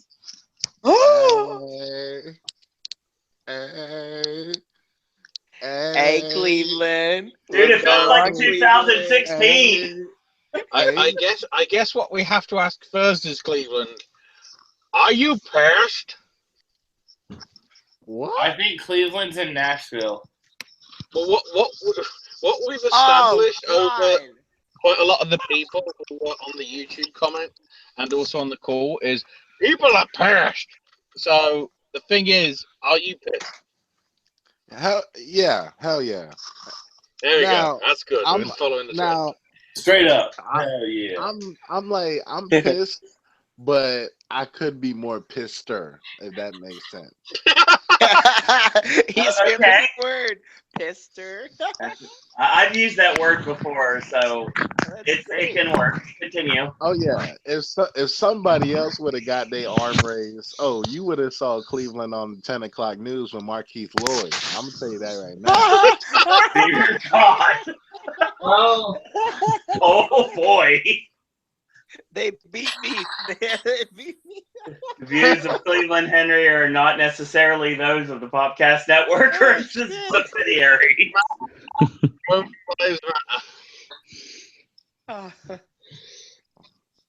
So, how have y'all been? Very busy. Working. Could have had a better finish. Yeah, man. I broke my damn foot, man. Oh God, that's horrible. What happened? Yeah, I broke my damn foot, man. He was being too cool for school. It actually happened at school, so you're close enough. Yeah. Yeah, I was working with him because he knew. Hold on. Is Travis here? Yeah. Hey, motherfucker, how you been, man? Oh, you want to make the Nashville reference? Dang. When I tell you I've tried to hit up Travis on multiple occasions, for some reason he doesn't understand that when you read a message on Facebook, I see that you read my damn message on Facebook, but he don't reply to me. So I'm like, obviously he's gone racist. So I just let it go. Damn it. I sent this Nigeria my comedy videos. I sent him everything. Bubble drop, no response. I'm like, okay. Oh my I God. apologize, Cleveland. Me your bank account and sort code. I will wire you the monies as soon as possible. I apologize, Cleveland. You want to know what would be a good apology? What? If you critique the videos I sent you, like why I sent you it. I will. Shoot, They're funny. Will- They're funny. Will treats me great. Will was just here. Ah, dang! I miss my homie. Damn. I thought you were going to say something else. I was about to be like, beep. I'm trying not to say. Owen, you got my word. You are not gonna hear one N-bomb this whole podcast. There we go. You know what, Cleveland? You all right. I try. Shoot. I like the golden brown. Okay, that golden brown chicken from Kentucky Fried Chicken. Hey! Did someone say Kentucky? Just like Enzo. There we go again. Establish whether that gold guy is actually black and he's golded up for the advert. Yeah, all that advertisement at KFC this I've heard this weekend between NXT Takeover and Royal Rumble. I want to try.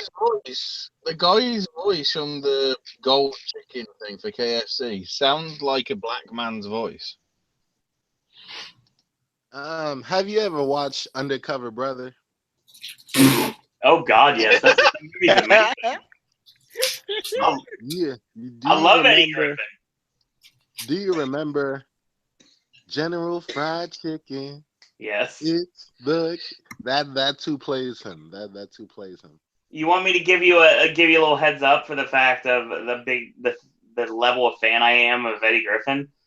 When it comes up to the movie Foolish, to this day, I still refer to Harrison Ford as Air Force Harrison. Oh my gosh! Look. So yeah, I'm kind of a fan. Han Solo. Voodoo Child is a really awesome comedy special. It's one of my favorites, actually. Very underrated. You know what, Owen? You all right. I've always loved stand-up. You know that. So yeah, I've been on the cusp of loving stand-up comedy since I was a kid. I mean, I grew up on George Carlin and Andrew Dice Clay and Lenny Bruce. So yeah, it makes sense. Did you watch my? So hard for Owen then. And Richard Pryor too. Shit, tits, cunt, vagina, but I can't. I can't curse on the podcast now. I swear, if Cleveland was a wrestler for WWE, that would be his catchphrase. No, like, it would be a comical gimmick. I don't say the C word. I never say the C word. The C word is so awful. Yeah, like Peter Rosenberg. That's why I think it's applicable. Hey, hold on now. I'm from New York. I fucks with him. Yeah, but Sam's from New York as well. I have no problem with Sam. But yeah, did you watch my stand-up, Owen? I haven't had a chance to yet. I'm super busy right now with everything that's going on. The move. Wow. You have to understand, I have like almost no time to get things ready before everything. So yeah. Hold on, you gotta see my face right now. Oh God. I feel terrible. Oh my People God. are pissed. Oh my God. God. Wow. Would it be terrible of me to bring up the WWE Championship match? Yeah, we do need to get to talking Hey, what's your name, guy? This is Whit. This is Whit, Cleveland. His what? Whit. His name is Whit. Yes. Lit? You lit? W-H-I-T. Whit. Whit is lit. Oh, Whit is lit. Lit Whit. Okay. Litty Whit. Okay. Oh my God. If Whit is lit, does that mean James Van Der Beek's on fleek? That's right. Oh my God. That's right. You're screwed. Damn right. A couple months ago, I just wanted to talk about how we Whit, are you nice. need to run with that. And if you get any money off of that name, I want at least 10%. At I least. just wanted to talk about Halloween Horror Nights, but Roman Reigns made me mad. So now here I am. Lit with Roman Yeah. Roman Reigns. Oh my All God, right. it's gonna be one of those So- nights. Let's talk about Let's talk about Styles and Cena, please. That's right. Let's get to it. Let's bring up. I didn't think they'd actually. I honestly think WWE tried to do their own version of Omega versus Okada. Yeah, they did. 5 fucking Rainmakers. Yeah. God damn it. So much great stuff in this match. Was Marlon all calling everything right? Because he was saying things I hadn't even heard of. Lit with. Well, What was that face buster again? What? AJ Styles did a German suplex into a face buster, but I didn't get the name of it. Exactly. Oh, you mean the backdrop facebuster? Yeah. It's the one that Adam Flash used to do back in the day. And what was that, like a Peruvian backbreaker? What the hell was that? Argentinian. Argentinian. I'm sorry. Close enough, Lit with. Close enough. I believe it was the Yushi Garashi. Yeah, that's the legit name for the backdrop in the facebuster. I love the fact as well, even though Owen didn't properly watch it, Yeah, I know. glimpses of it, and probably at the same time I did, as soon as AJ went up on Cena's shoulders, No lie. me and Owen were just thinking, okay, he's already fucking done bloody Rainmakers at least 3 times already at this point. Now he's trying to do a one-winged angel. Yeah. Thankfully, it turned out to be an electric chair. Otherwise, people are pissed. Yeah, I didn't want to. I wanted to take really good notes of this match, but unfortunately, I was not able to. Before we I get have started, to Google a one-winged angel. ooh, why don't you just YouTube Kenny Omega? That's all that needs to be done. Kenny Omega versus Kazuchika Okada, January 4th, and then you'll realize, yeah, the WWE match was good. This one's still going. That big thing that just happened? You can totally go onto YouTube, go look up Video Games Live, and listen to the best cover of One Winged Angel ever. You mean the Oh yeah, that I'm familiar with. Don't worry. Okay, well, you want me to be completely honest with you? If you don't have time to watch the video, you don't have time to watch the match because the match lasted 46 minutes. What It's the hell? one of the greatest matches I've ever seen in my life that kept me wide awake and alert at 7 o'clock in the morning after getting up at 3 a.m. to watch it live, the whole 5-hour show. We talked about it for 2 hours on the Wednesday show 2 weeks ago, and I went pretty much move for move during the match. Yeah, if you don't want to see the full match, even though it's from a weird angle and everything, the 3-part New Japan on the Road with Kenny Omega documentary is bloody good. Dear God, yes. Let's mention a couple things about this match before it starts. Actually, there was a weird crossover with the Screen Actors Guild Awards and the Royal Rumble that was really weird timing. I don't remember who said it off the top of my head, but somebody in their acceptance speech said that you need to donate to the ACLU. At the same time, on the Royal Rumble, someone held up a sign saying exactly the same thing. Very weird timing. The sign in question, Ashley, is Cena likes store-bought tortillas. That was the sign I was trying to think of. That was at ringside. The camera, for some reason, showed a very big close-up on Charles Robinson's back and belt. Don't know why that happened either. Let's talk about this match. Oh god! Now you're just reminding me about the other thing that pissed me off. What's that? Kevin went way more trigger happy than I ever thought he'd do. Oh my God, the crowd reactions were ridiculous. I was yelling at the laptop, and AJ was looking at me every once in a while because he could see what I was doing. And he was wondering, it's like, Kevin Dunn, what are you doing? Oh man. I wish you just go away. You just say to him, you know how you felt when you watched Dog's Purpose? This is how I felt when I watched Kevin Dunn. For sake of why have we got this shot? Why is this scene in the fucking production? Again, that review available right here on the network. Thank you for the cheap chill, Ashley. I appreciate that.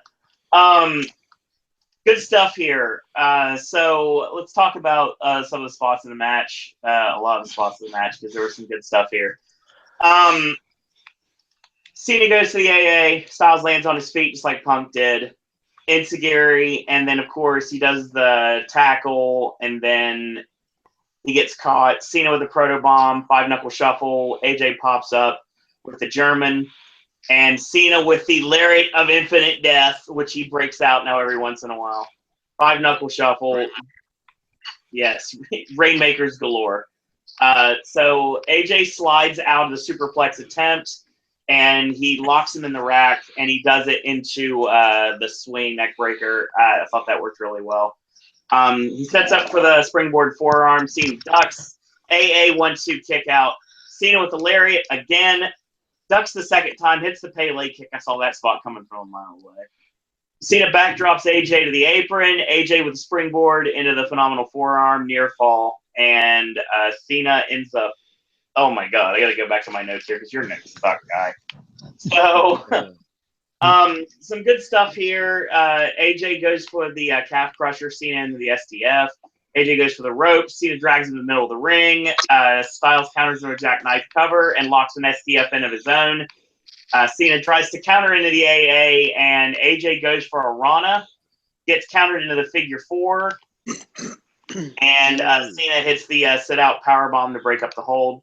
Cena goes up for the rocker dropper off the top. AJ into a power bomb. Styles clash. 1-2. Cena kicks out at 3. AJ goes for the springboard 450. Cena gets the knees up. Cena with the code red, which actually looked good because it was AJ Styles. He was doing it too. AJ kicks out. AJ with Yushigarashi, and again a kick out from Cena. Cena basically did the big ending here. They called it a cutter. It looked to me like a big ending. It was basically an over-the-shoulder, like, facebuster is basically what it was. Cena goes up for the Super AA. AJ kicks out. Cena goes for it again. AJ goes for the clash. Goes for the forearm one more time. Cena pulls him off the top.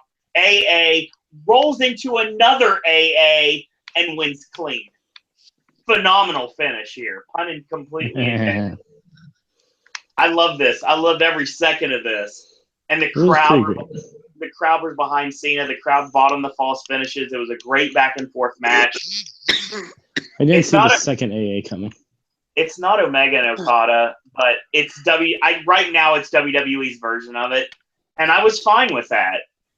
And I think it worked quite well. It's about 20 minutes off from being Okada and Omega, but still. They did good with what they had. They gave it 24 minutes. They went bell to bell, and it just worked in every way possible. Fans bought on the near falls. AJ got to kick out of the AA numerous times, even one off the top. Cena got to kick out of the Styles Clash. I thought at one point we were going spiral tap, but they never went for it. I mean, there was a lot of great stuff in this match. Cena broke out a lot of things he doesn't normally do. I love the rolling AA. I've not seen a locomotion AA before, and I thought that worked very well. And kudos to Cena for coming up with a finish like that. Regardless if it was a road agent that told him to do it or not, it's still something that made sense in the long run. It's something we haven't seen before, and that's a good thing. Mm-hmm. Excellent match. He probably is a contender for match of the year. Totally. Real quick before we move on, it was really cool of John Cena to go to a Make-A-Wish kid in the crowd with the title over his shoulder and take a picture with him and get him to hold the title and everything and celebrate with the child. And then Cena was like, slapping hands with everybody around ringside, and even like basically a baby that was right on the rail right before the top of the ramp, before raising the title up in the air and showing his dominance. I'm so happy. This was great. This was an excellent match. I was very happy with it. They delivered without a doubt. I'm happy Cena won. Cleveland, you can suck it. Hey, hold on. First off, you're not proving your case on this not being racist thing. Second off, Oh shit! I was actually happy that Cena won. What? Oh my god, the world is ending. Oh my god. No, because hear me out. The closer he is to Hall of Fame status, the closer he is to getting off the damn TV.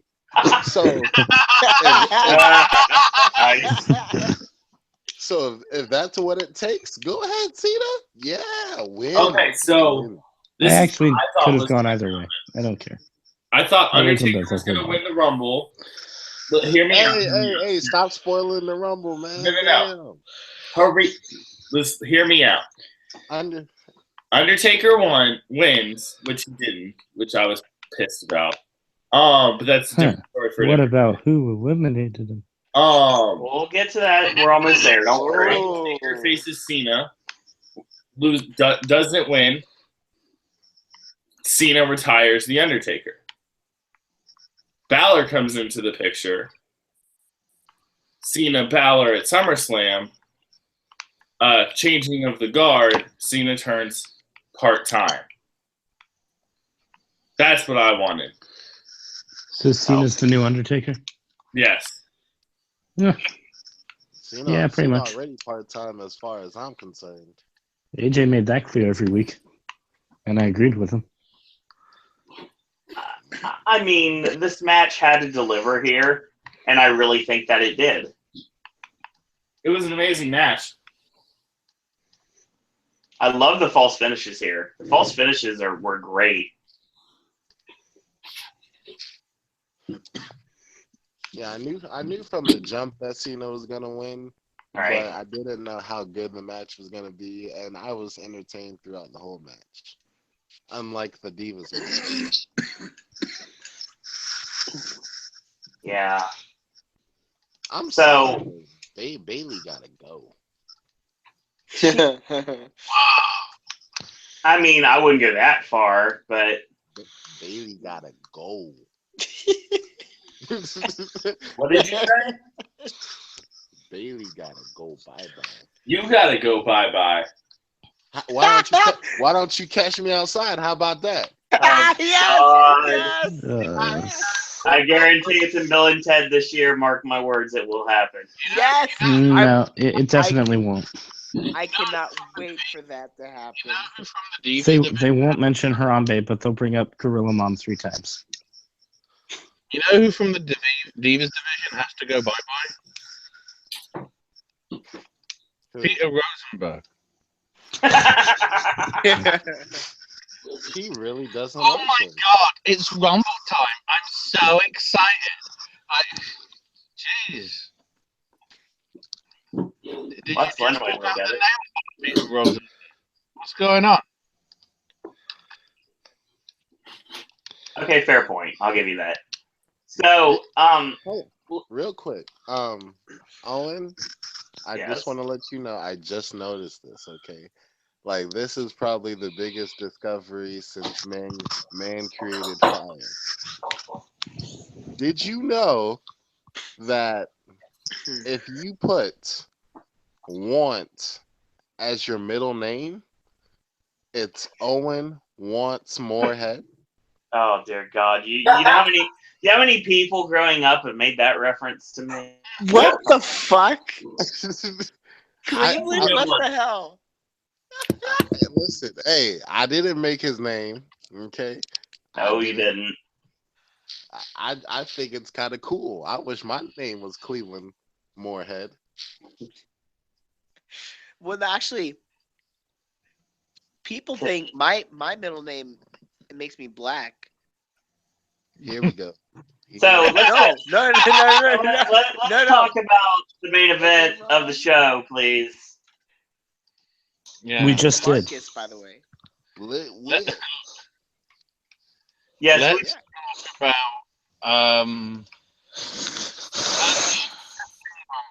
I'll put it as that because I will say, just looking now again at social media, and we might as well bring this up now.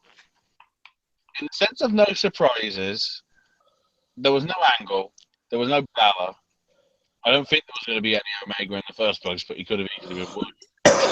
right. There was no Joe. No Joe was what surprised me. There was no That's Shield. what pissed me off. But the one I didn't realize until I just cottoned onto it now. I think for the first time, and only the second time in his history, Kane wasn't in this Royal Rumble. Exactly. Huh. No Kane. Yeah, That would have been more useful than like Mojo or Apollo The Crews. only Rumble that Kane missed, I think, was that one when he was in the feud with Cena, the ambulance match, whatever the shit it was. Like 3 or 4 years ago. Or was it longer than that? It felt like 3 or 4 years ago. If it was longer, dear God. All right. Kalisto was random. We'll get to that. Don't worry. So yeah, the first. No, if we're talking random, number 1 being Big Cass. Yeah, that makes 0 sense. And then, as if we're copying 2014, Jericho comes out as number 2. Mm-hmm. I got full notes for this. This is when I really had to start paying attention. The sing along with Jericho didn't go all the way. The sing along with Enzo, like, okay, that's gonna have to happen. Cass coming out and then Enzo going to the back. That's good. I got no problems with that. This goes for a little bit. Jericho, they get the heat on Jericho for a bit, which is interesting given the fact Jericho's the heel. Cass misses the Empire Elbow. Jericho goes for the walls. He can't get Cass turned over. Cass sends Jericho over the top, but Jericho lands on the apron. He goes for the crown, and Cass catches him the big boot. Here comes Kalisto, and he's wearing trunks. He's not wearing long tights. He's wearing trunks. Good Dragon Ball Z fighter. Bad clothes. He was looking like Samurai Del Sol, exactly. He is in no way related, as much as you think he might be, even though he does the same moves and has the same speech and everything. Right. So Kalisto gets some shine for a little bit, and Big Cass mows him over with a big boot. Number 4 is Mojo. Bo. God, I hate Mojo Rawley. So as Cass neither is he. So there. So I have my notes here. There's really not much that happens. He gets a little bit of shine for a little bit. Big Cass tries to dump him over. Jericho tries to help Mojo dump Cass. And then here comes number 5, Jack Gallagher. With the umbrella, exactly. As I noticed, it didn't click in my head, sadly, until Colt Cabana pointed it out. Pretty much is being Marty Scurll. There's no pretty much. He's the babyface Marty Scurll. That's exactly what he is. Which I want to see them face off now. The things that man could do with the umbrella. Oh my God. I liked all that. I liked him getting in the ball shot on Jericho. Jericho twirling it for him. That was actually a bit. So yeah, Jericho nails him from behind, and he slams him. Pause. Gallagher gets up behind him with the umbrella, and he looks at him and is like, "Oh, you're about to pay, you scoundrel!" The next thing you know, he low blows him and then pops open the umbrella and lets it spin penguin style between his legs. A lot of people hope that Emily Blunt does that to Lin-Manuel Miranda on the Mary Poppins sequel. Did someone say Lin-Manuel Miranda? Oh my god, you're Someone just woke Travis up. Oh, that's so funny. No, I got a bunch of new stuff for my room and I'm just organizing. I'm almost done. Hide those damn dildos, okay? Oh, shut up. Hide the dildos. So continuing to the show. This is the reason why we go 4 hours. The umbrella spot, I gotta say, was really funny because it was comical, but it made me think like, oh, that umbrella's like on Viagra. He just like No. The better part is what happens later, but we'll get to that. Kalisto heads up top. Cass catches him. Rocket launches him halfway across the ring. Number 6 comes out. It's Texas. Who is it? It's Mark Henry. Of course. Somebody go get their ass kicked. Right. Oh shit, nigga, that's me shit. Oh. Oh no.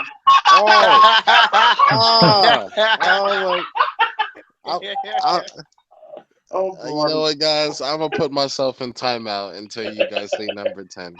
No. We'll get to him. Don't worry. Mark Henry.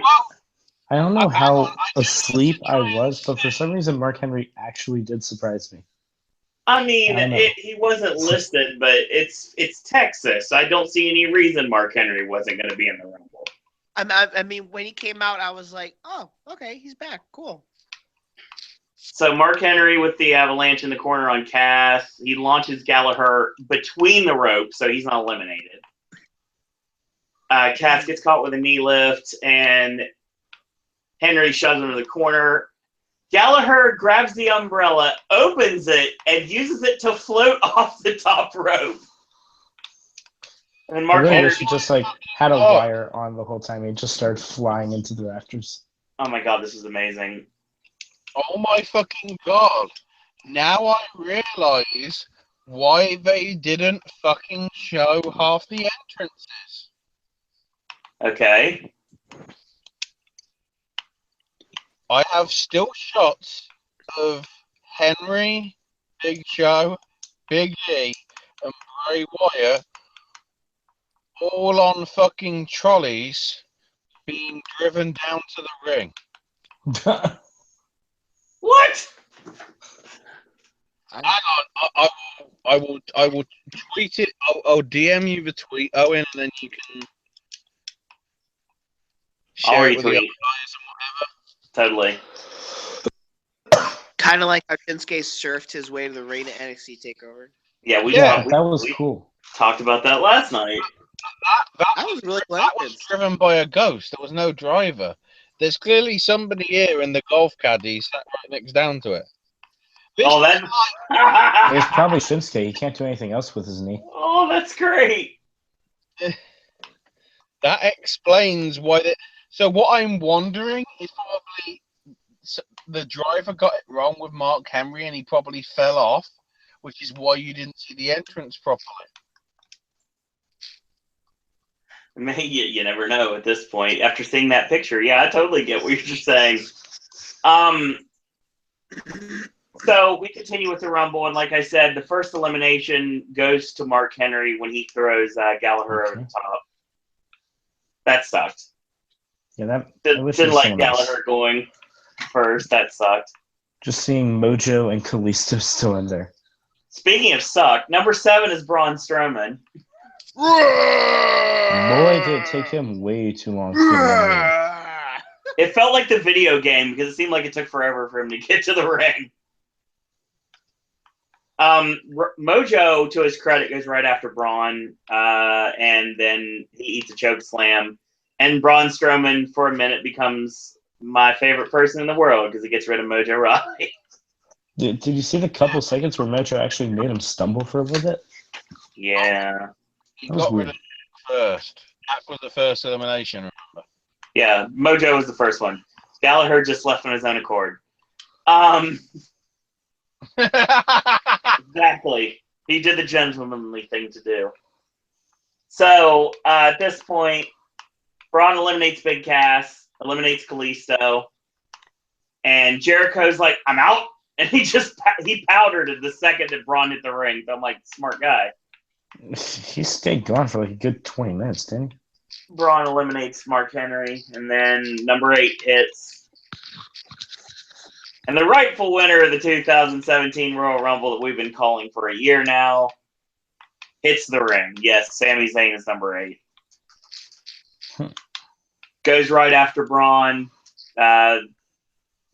He's working him over. Braun nails him to clothesline. Here comes number 9. That's why I fucking hate Undertaker. We'll get to that. Oh, okay. Big Show comes out at number 9. He's not wearing his Big America gear. He's wearing a camo again for some stupid reason. So we can't call him Big America anymore, sadly. But he comes in the ring, and he stares off with Braun Strowman, which obviously we've set this program up. This is probably your SummerSlam program at this point. He clotheslines Big Show. And of course, the crowd knows what's coming.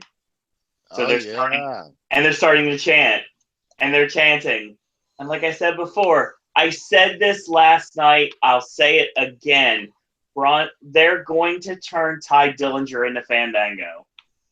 Somebody that was hugely over with the crowd. And then you're going to get Michael Cole mugged to the camera, go 10. And it's going to kill him dead in the water, and then he's going to be jobbing out on SmackDown in a month. And I don't want that to happen to Ty. That's the saddest thing I've ever heard. When I saw Big Show come out after Braun, Big Show came out after Braun, right?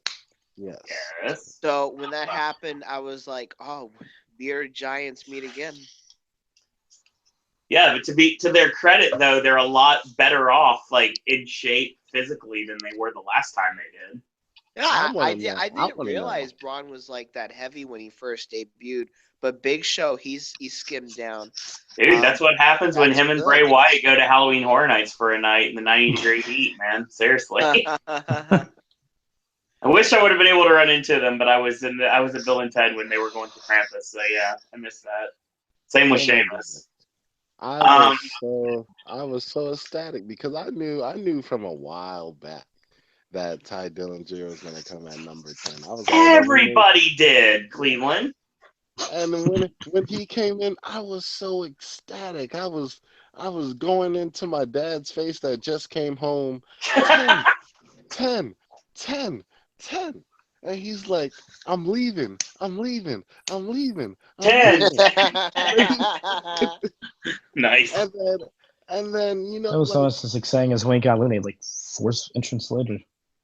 I'm like, he's got to be in this match almost until the end.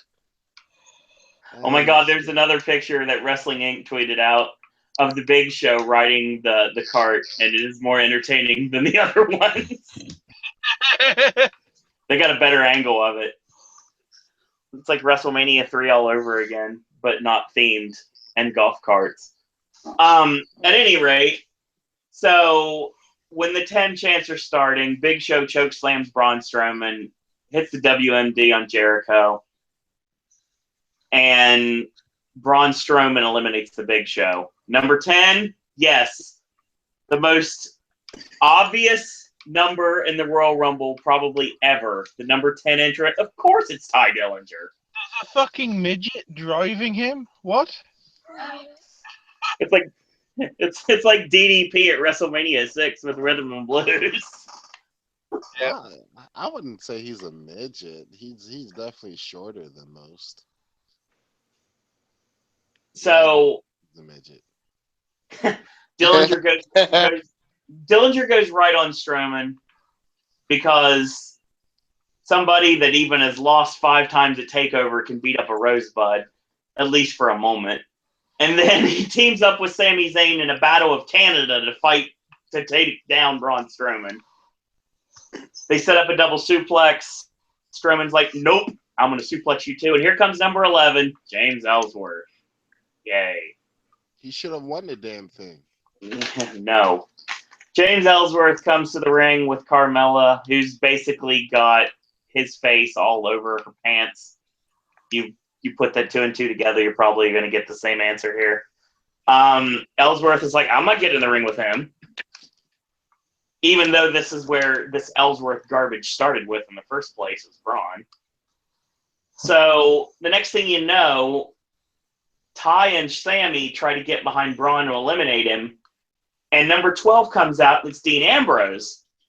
Well, Ambrose runs out. Ellsworth stops him, and he's like, hey. And Ambrose is like, well, why are you not getting in the ring? And he's like, I don't know. It's just not the right time. He's like, how about this? How about we both charge the ring at the same time? And they're like, 1, 2, and of course, James charges towards the ring, gets in the ring, and all of a sudden we see that Dean Ambrose is stopped. And basically it's just watching this. Because that makes sense. He finally tosses Ellsworth over the top. He basically gets the Taka Michinoku treatment, but not as hardcore. Like when Taka landed on his face in the Rumble. That dude died. Okay? That was a nasty bump on his tailbone for sure. Ellsworth is dead. He's no longer alive. His character has been dead for months. What are you talking about? Listen, the way he fell on his ass, he got butt harder than a butt plug convention in San Francisco. Okay, he is down. He will not come back. I'm not sure if that was the best analogy I've ever heard or the worst. What you're trying to tell me then is Braun Strowman purposefully injured him, thus being a danger in the workplace. Yes. There we go. More reasons for firing him. Thank God I never fell on my ass. Speaking of being fired, here comes Baron Corbin, at number 13. God, this was the surprise. Yeah, he goes after surprise entrant. He goes after Strowman. Braun eliminates Dillinger. Crowd, of course, boos this. This is really good stuff here. They basically like pinball Strowman, Zayn with the haluva kick, and then Baron Corbin is the one that eliminates Braun Strowman from the match. Surprise the hell out of me. Keep that in mind. I think we've set up a storyline for down the line. They're like in two total different places. That doesn't matter. There's co-branded pay-per-views down the line. Yeah, I guess. Yeah. Number 14 is Kofi Kingston. He drop kicks Sami Zayn for no reason, really. Corbin attacks both men. Yeah. The faking Jamaican. Dude. So Ambrose is in trouble. Corbin tries to eliminate him. Here comes The Miz at 15. No mocking Daniel Bryan entrance like we were thinking might happen. Maybe they're saving that. They're not doing it. Maybe not at this point. Here's an interesting spot here. Kofi has numerous times, and this is the first where he is almost eliminated, but he hangs on. Here's a good one. So he's on top of the ring post, like not on the top rope, not on the top turnbuckle. He's literally on top of the post. And he swats at him. Kofi falls chest first on the ring post, still hangs on, and still gets back in the ring. Broken. Good stuff. Yes. Yes. Yeah. That man is broken. So here comes Sheamus at 16. He gives the business to pretty much everybody here. He comes in like a house of fire. And he ends up hitting the white noise on Miz and a scoop slam on Sami Zayn. He brogue kicks Jericho. And then Corbin and Ambrose team up to try to dump him, and Sheamus ends up getting saved. Big E comes out at 17, and Big E does the abdominal stretch and decides to slap Miz on the butt. Don't know why. But he's been doing this for a while, I guess. My father almost had he was watching while this was going on, and he immediately turned off the television. So I missed a good 2 entries because he thought that I was watching gay porn. Oh my God. So at that rate, Rusev comes out at 18. God damn. Lana looking great as always. Rusev is basically channeling his inner Horace Grant here with his face mask. Yeah. because of course Rusev got his nose broken on Raw, so he's got to wear the protective mask. Goes after everyone really, and tries to dump Sami Zayn, but he lands on the ring apron. And here comes Cesaro at 19, and then swings everybody. Swings everyone, pretty much. Yeah, this is some good stuff here. Xavier Woods at 20. So all three members of the New Day are here, and they really need to start eliminating people at this point, but they're not. For some reason, the New Day triple team The Miz. It doesn't work. Yeah, it didn't work the way they wanted it to. Bray Wyatt comes out at 21, and he hits the Uranagi on Jericho, and he faces off with Sami Zayn, and he hits him with a back elbow. He hits Xavier Woods with a clothesline. Here's an interesting thing here with the New Day and Sheamus and Cesaro trying to eliminate each other. In the meantime, Apollo Crews comes out at 22. So Big E pulls Xavier and Kofi back into the ring because they got knocked on the ring apron. Cesaro and Sheamus clothesline and eliminates all three members of the New Day. And then Sheamus and Cesaro try to eliminate each other, and Jericho dumps them both. Randy Orton comes out at 23. Hang on. We need to make a point. Okay. Michael Cole said, no, Randy Orton could be on a set list because 3 people have won the Royal Rumble from number 23. I clicked Wikipedia. 3 people won at 24. Oh, that's great. The only person that won at 23 was Luger when he co-won with Brett. Yeah, 94, exactly. Apparently, Michael Cole was giving us alternative facts. That's what happens sometimes. So Orton comes in like a house of fire. He hits the power slam on the Miz. He RKO's Baron Corbin. He hits one on Rusev. And then Sami Zayn goes to the top, and he gets a mid-air RKO for his troubles.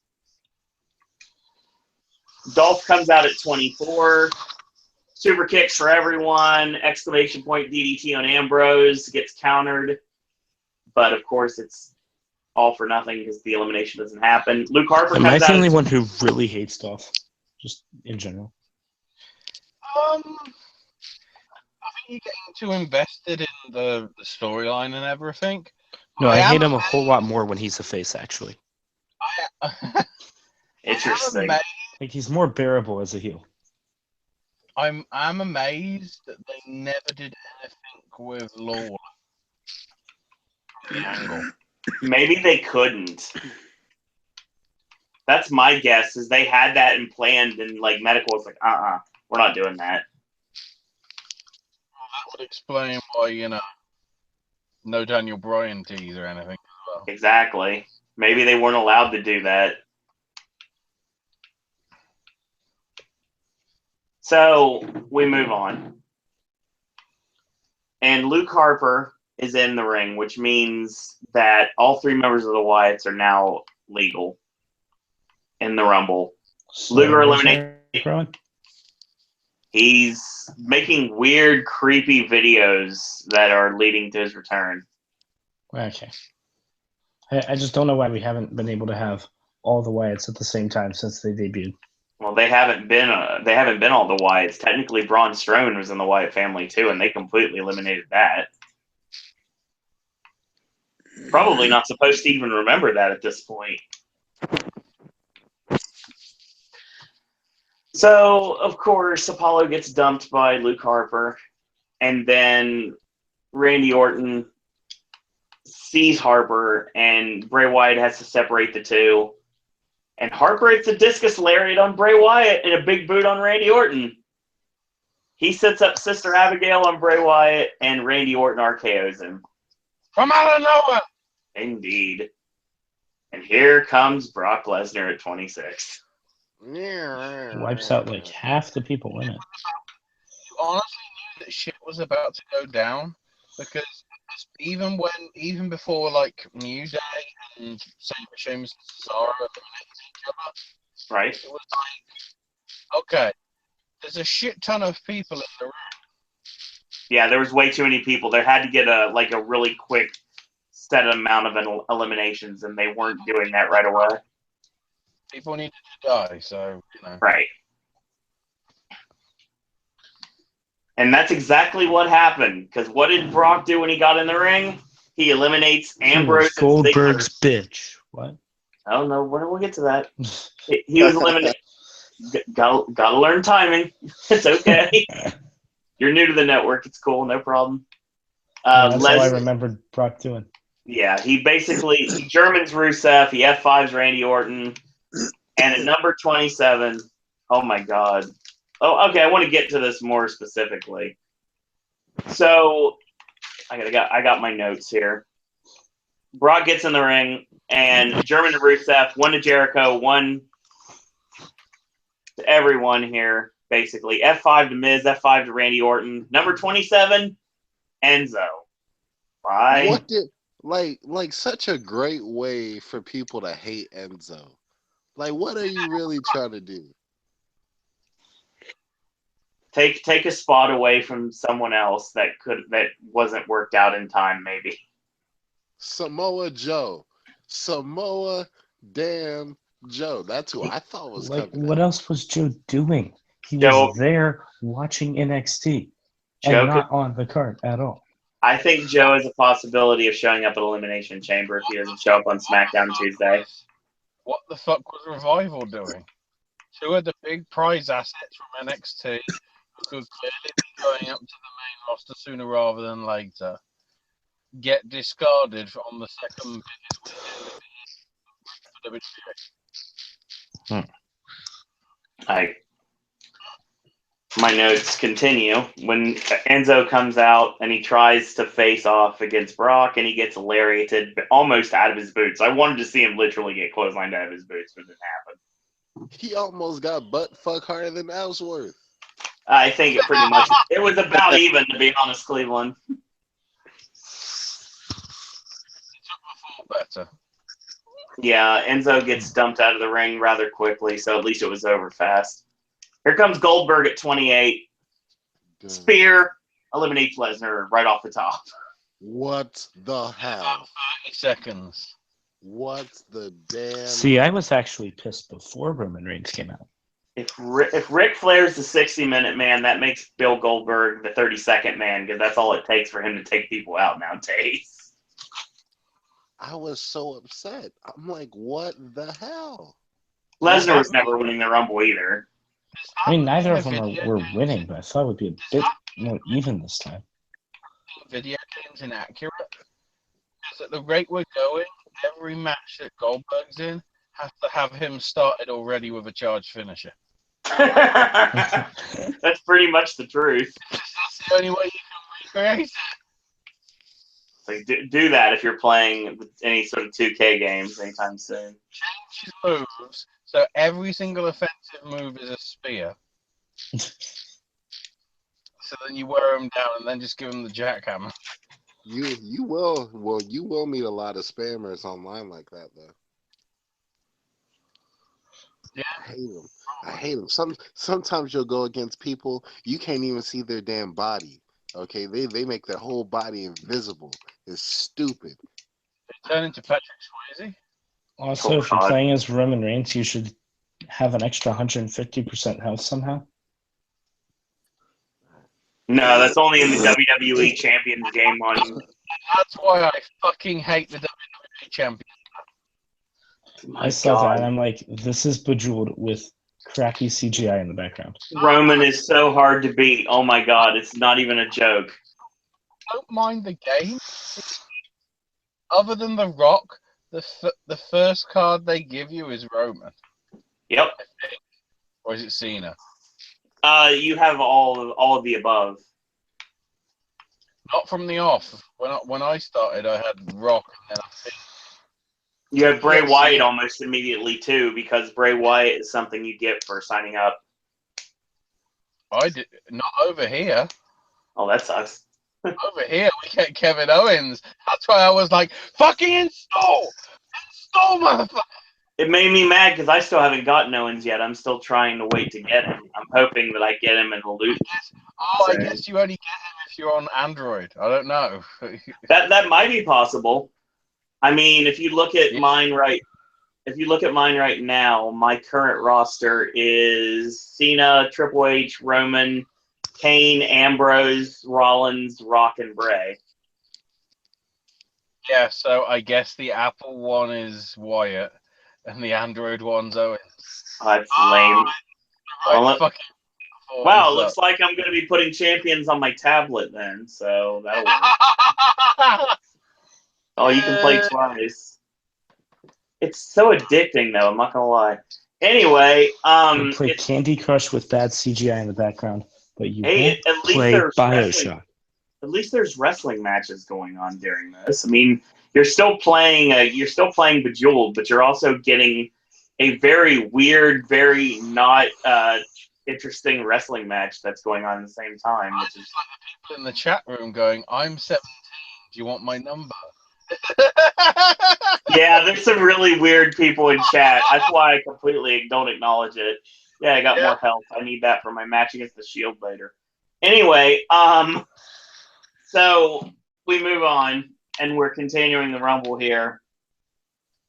So Goldberg hits a jackhammer on Sami Zayn, and Wyatt and Orton double team Goldberg. He spears them both. Number 29, The Undertaker. Lights go out. When the lights come back on, Undertaker's already in the ring, and everybody is down except for Goldberg. By the grace of God, he didn't have to walk that damn ramp. Because I knew it. I thought to myself, I was like, if he walks that damn ramp, he's dead. He's dead by halfway. He rode the trolley. I wish he had walked the ramp. Would have delayed number 30. Yeah, I love watching these little like carts that they brought them to the ring, and it's as entertaining as all get out. That picture with Big Show that I just tweeted out, I think it's priceless. So Undertaker comes in and he goes for a choke slam. Corbin and Rusev attack, and then Goldberg tosses Rusev. Taker eliminates Corbin. Taker eliminates Harper, and then Taker eliminates Goldberg. So Miz and Sami Zayn have now teamed up on the Undertaker, and then Undertaker chokeslams the Miz. He chokeslams Sami Zayn. Number 30 goes off, and who is it? Boo. None other than Roman Reigns. The fucking Antichrist. Oh my God. I can't. There's so much other people I would be okay with coming. I swear at this point, Roman Reigns must have pictures like fucking a or something, and he's using it as blackmail. Vince being all over Roman as he is, right? A little bit too like he won't let it go ever, sort of deal. I can see that. Wait, before we get into a rant about Roman, did anyone notice during the numbers thing earlier, they actually mentioned Hulk Hogan's name? Yeah, they did. Now, they show a split-second shot of Chris Benoit. Yeah, what's up with that? Is Hulk Hogan now just permanently banned and not the devil? I'm telling you right now, Hogan's going to be a maniac. Someone who should be permanently damned is Roman Reigns. I don't get it. No, I don't. Like, here's the thing I don't understand. They hear the boos. They feel the boos. Why do they continually make us want to boo him? Is he gonna be a heel soon? I'd hope so, because he's already a heel in my eyes. So I don't get it. Why do they continuously throw him down people's throats? Because I'm thinking they finally realized tonight the direction they're going for WrestleMania makes only sense for Roman to be a heel. And I think that Kevin Nash, Big Daddy Cool Diesel run of Roman Reigns is about to begin tomorrow on Raw. If he's a heel, can he please bring back Suckering Succotash as his new catchphrase? I highly doubt it. Lit Whit.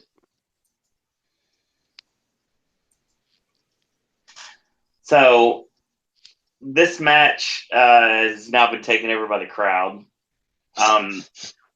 You got to bear with me here because I'm trying to go off memory and like very disjointed notes, given the fact that at this point we were getting to the final awards for the SAGs. So it's kind of like I was kind of trying to pay attention. We're down to the final 7 at this point. Right. So Undertaker took out Miz. Right. And then took out Sami Zayn, which made me go, fuck you, Mark Calloway. Yes, indeed. And then Roman Reigns eliminated The Undertaker because they have to just set that spot up for WrestleMania. Yeah, good old Corey saying something that I don't think Roman even said. This is my yard now. So we get our final 4 of the Royal Rumble in 2017 of Randy Orton, Chris Jericho, Bray Wyatt, and Roman Reigns. Only Knowing Vince, he's going to want Undertaker to be the heel in that match. Yep. Possibly. With Roman. Nah, I think they may have finally figured out, and we'll see what happens on Raw tonight, but you're putting too much faith in him. I think Roman's going to win at WrestleMania. Undertaker will kick Roman in the balls, and they'll try to make it out like that same crap as last time. Like he was against Shane McMahon. Yeah. I hope AJ enjoys working with Shane at WrestleMania. I hope that match doesn't happen. See, that's the reason why maybe like I'm not really caring about Cena that much, because the dark place that I had for Cena has been overruled by Roman Reigns. I don't recall you hating Roman this much. I guess it's one of those things that you've never had a chance to really like have an absence from him to get reacquainted with how much you miss the character, because there's not really a chance to miss anybody that's always there. Yeah, you know the phrase, you never know what you got till it's gone. Right. You never know how much you hate someone until Vince shoves his dick down your throat. Like that's Roman to me. Roman is just a dick that keeps on poking me in the face. And I'm like, please, Roman, I don't want your dick. Please. Move it from my face. And he keeps slapping me with it. And just slapping me with it. And I'm at the point where I'm gonna cut it off. I'm gonna cut it off. Owen. Oh my god. Who is making that damn sound? I'd like to point out, if you go to any given Halloween Horror Nights podcast, it sounds exactly the same, except replace Roman Reigns with Walking Dead. The Viagra isn't working. Pretty much. And Roman Reigns is the Walking Dead of the WWE. Okay, I just want to make sure that wasn't actually your schlong, right?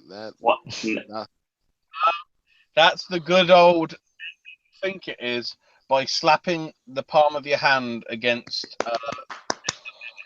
Oh, classic! I used to do that back in the days, man. I've got to do that because it's got the right resonance. Because I can imagine Vince is pounding away like that, desperately. Like JBL with his tweet that got eliminated from Twitter last night after he was looking at pictures online and got caught on it. Oh, nice. That's why King Ross brought up. Yeah, again, thanks Ross for helping me. I know about JBL's porn. King Ross brought up the fact that JBL likes muscular women. Not been blocked by JBL, but maybe this will change. Brooke, run the fuck away. I don't think JBL is going to try to take Dolph Ziggler on anytime soon.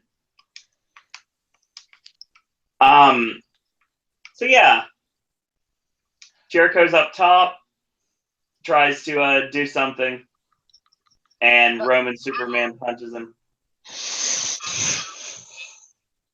she's going out with Ziggler. She's been going out with Ziggler for quite a while. Is that why he was trying to save Jerry? Because secretly he wanted to beat the shit out of him so he could have her as his bitch. Which is why it was even more embarrassing when he tripped. Oh my god. That's wow. So yeah, Roman tosses Jericho over the top. Jericho hangs on, gets a Superman punch. Jericho's eliminated. The Wyatts double team Roman. Orton hits a snakebite DDT. Wyatt goes for Sister Abigail into the RKO.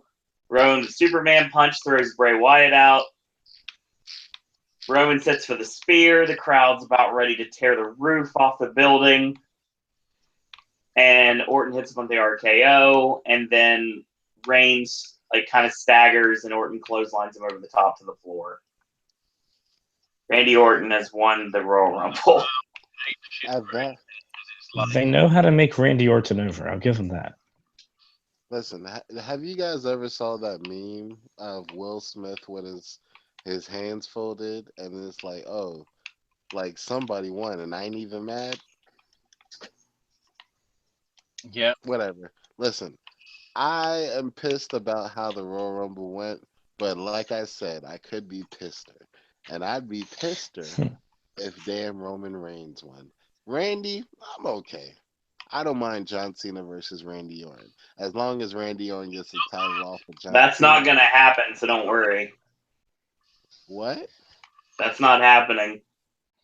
You know who's going to be WWE champion at Elimination Chamber, don't you? Bray Wyatt? That makes sense.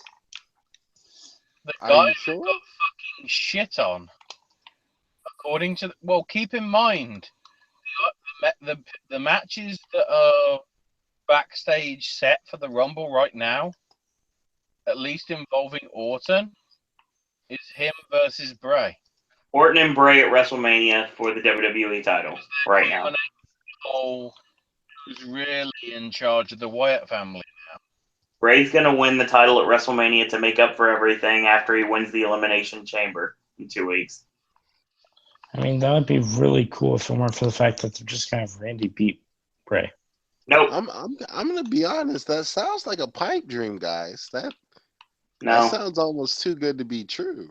No, actually, it's not. It's Bray's reward for being shit on for the past 3 years. Exactly. With Undertaker, Cena, and Rock Cena.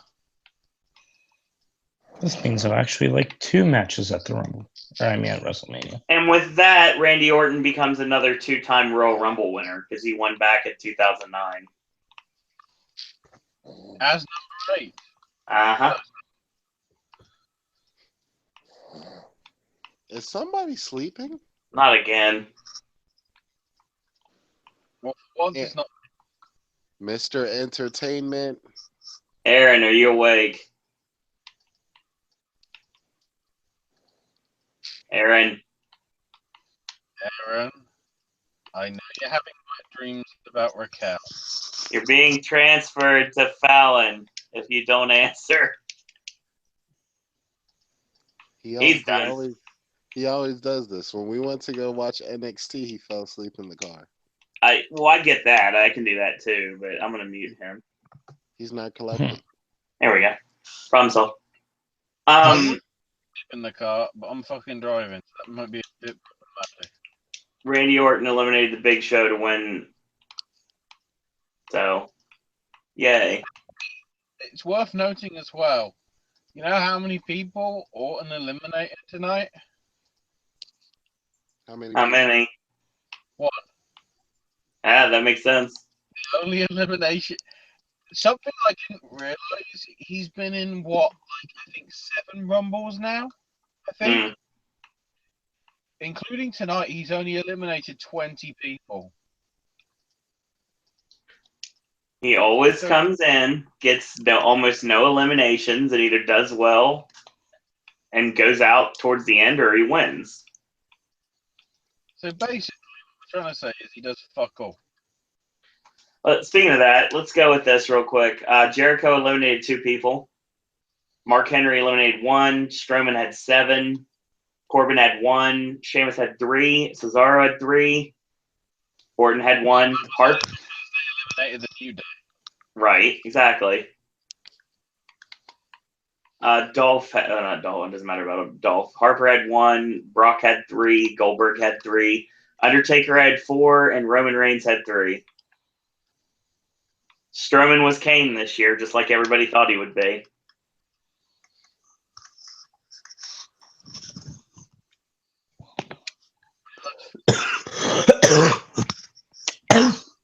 Sorry. So yeah, that's what we've got. And with the prospective WrestleMania card, God, WWE, you got to get me invested in this, please. Seth and Triple H saves it. Well, not everything could be glorious. We'll talk about that. What the hell is going to happen with that tomorrow? Yeah. I'm so happy that my dog is champion, man. Rollins could potentially. I mean, they've fired people before. They've suspended people before. I mean, they could. I mean, there's a lot of things they could possibly do on Raw tomorrow. But I mean, I don't know exactly what they're going to do at this point. I guess the other question is, in sort of focusing on tomorrow, are we now going to start getting announcements for Hall of Fame stuff starting tomorrow night? Or are we... I'd say at least one announcement tomorrow. So how shocked were you guys about Kurt Angle? Not at all. Okay, never mind. Didn't think Angle had a shot at being in the Rumble.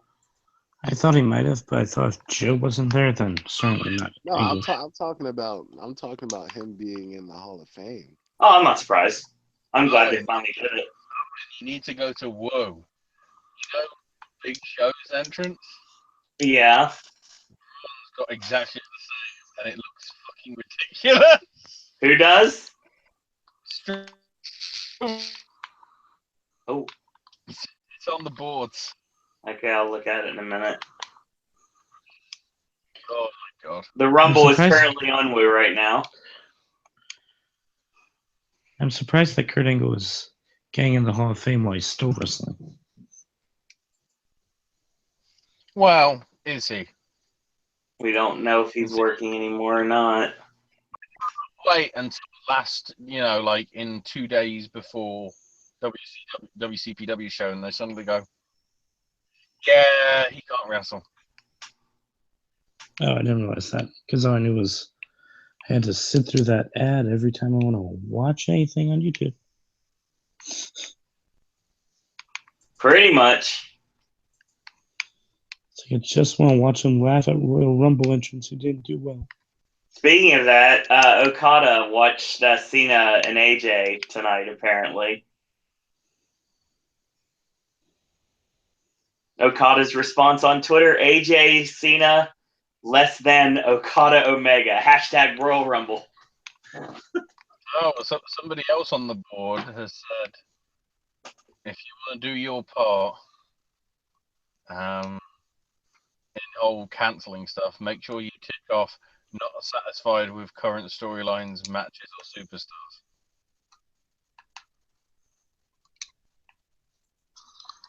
Yeah, totally. So, I mean, they set up a lot of options if they really want to go to them. I mean, obviously, we got the tag belts now have a potential 3-way dance potential. I think after WrestleMania, no mixture of Chris Jericho, Kevin Owens, Roman Reigns, and Seth Rollins should ever face each other again. At least not for quite a while. Nothing much here you can really take on some of these things. Sami Zayn still treated like a stepchild, but to his credit, he was eliminated very late in the show. So, I mean, he did go for a bit. He didn't get the Iron Man spot I thought he would get. They give it to Jericho, but still. I had no problem with him getting in as much shine as he could. They set up strong. They set up Braun and Big Show for down the line. Obviously, they set up Undertaker and Goldberg for down the line, which would be an interesting match for Fastlane, but I don't think they'll do that. They won't blow that off on Fastlane. They'll do some. That might be a SummerSlam match, actually. I'm surprised that Goldberg seems like staying around. I mean, Goldberg could face Undertaker at Fastlane. That'd be interesting. But, I mean, I don't know if they would really do that. It just depends on what they're willing to commit Goldberg to before WrestleMania. I mean, like Luke Harper turning on Bray and Orton, I think that worked really well. I don't know how Luke's going to be as a baby face, but it should be interesting. They really did nothing with Dolph Ziggler and Jerry Lawler. Obviously, they couldn't. They did nothing with Dolph and Apollo Crews, really, either.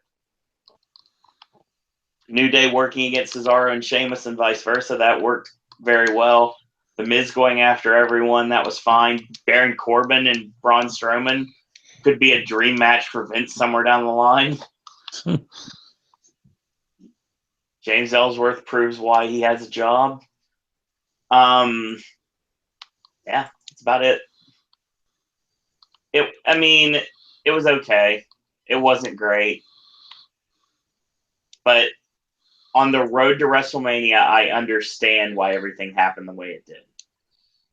Where the hell was our truth? That's a good question. Where was our truth tonight? Survivor Series.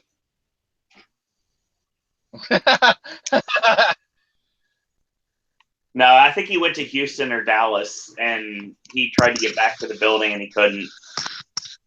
So he's going to show up. He's like, I went to Houston for the pay-per-view. It's like, truth, it was in San Antonio. Oh, my bad. He's going to Skype into the Rumble next year from San Antonio. Good God. Could possibly happen.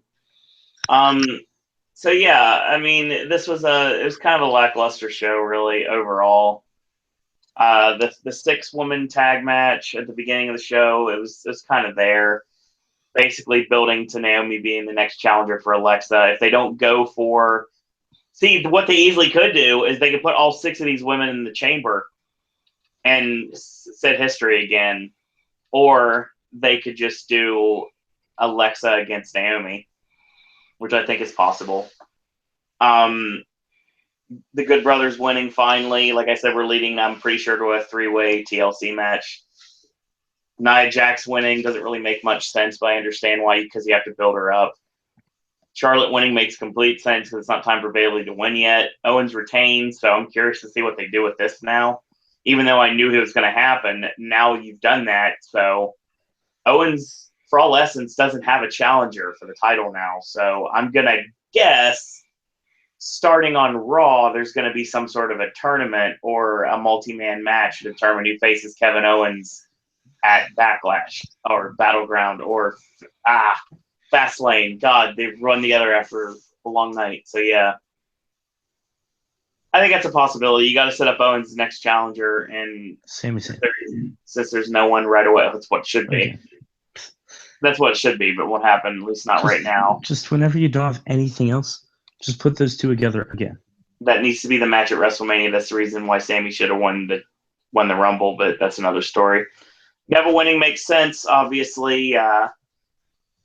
It should be interesting to see what happens with their rematch, the stuff they do on 205 Live. Cena beating AJ made complete sense as well. I'm curious to see what this does for everything moving forward.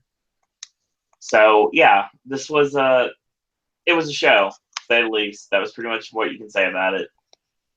Wasn't great, wasn't terrible. It was just kind of there. So. And on that note, I think unless we have any other commentary from the everyone that's asleep, Ashley, any thoughts on the Royal Rumble before we end? A pretty solid show. Yeah, it was fine. Say it was as good as I was hoping it to be. Right. It wasn't as bad as it could have been. Honestly, helped by the 2 world title matches and the cruiserweight stuff. Mm-hmm. Yeah. In terms of remember the Rumble, No 2001. All right. I think something that was posted on the Trey and Adam Facebook group actually really rings true. There's a meme that's going around. It's a picture of Joe, and it says the Samoan you wanted. And there's a picture of Roman that says the Samoan you got. And at the bottom, it's a picture of Vince that says, "Are you not sports entertained?" That's funny. Yeah, it was nice to be able to see some first-hand evidence of NXT being better than main roster. Yep. And if you want to go back and watch some of the older takeovers, you'll see even further reason why. Go watch Takeover. Brooklyn. Yeah. Brooklyn was so much better than SummerSlam.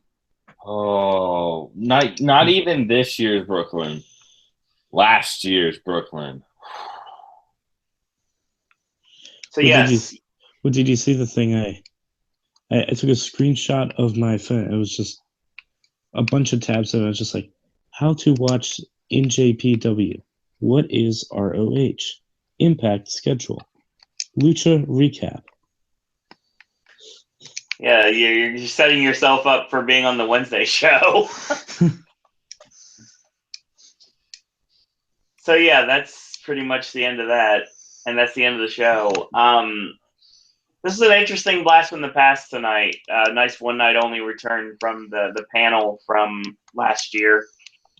Acer brings in at the last minute. He says the Royal Rumble event was a decent, solid show. The match was certainly interesting. The title match was purely epic, and the other matches were kind of okay. I find it interesting considering Cole's cock up on commentary. Guess who Blompier had at number 24 for the Rumble in his, booking of it? Because I'm a smart ass. I don't remember off the top of my head. I remember watching it, but I don't recall who it was. He wasn't Roman. that far. Randy Orton, the winner. Oh, nice. Obviously he got tied to Ninja Perfect. Who did he have winning? Undertaker, he was one off on, I think. Ooh. 30 rather than 29 in terms of entrance. Nobody else was perfect, but I think Orton was close, and I don't think anybody else was too close. Who did he have winning in is how they should book it. Jericho was late on for him. I do like, though, the fact that Blompier tweeted Randall. You went with Randall. Yeah, it's interesting.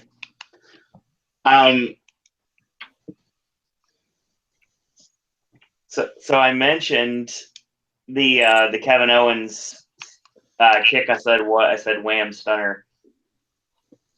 Austin tweeted out to Owens. He said, "Damn, I guess I got to teach at Fight Owens Fight how to do a GD Stone Cold Stunner. Put some stink on it, kid." At WWE #Royal Rumble. Owens' response: "I'm not hard to find. I'm the one with the Universal title." That's some good twittering, but the best Twitter I've seen is definitely Rusev's. Kevin is just amazing on Twitter. So Acer says Takeover was the better show overall. Yes. Glad Dillinger. Pacitti. At Frank the Clown. I see you in the front row. You look like shit. Hi, Noel. Yeah, I didn't mention Frank and Noel in the front row behind the commentary team, but they were there.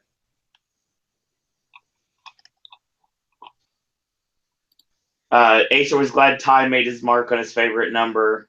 Multiple winners from the number 23 entrance spot, so that was something. Yeah, overall, it was a decent show. I mean, is it something that I would revisit again? Not in full. But there are things on this show that I very much enjoyed and would watch again. Cena AJ is the first thing I would say. For what it was. Kevin and Roman was really good. Owens and Reigns was good. Going with Pacitti. Please think back to everything before the Rumble. All really fantastic and entertaining. Speechless.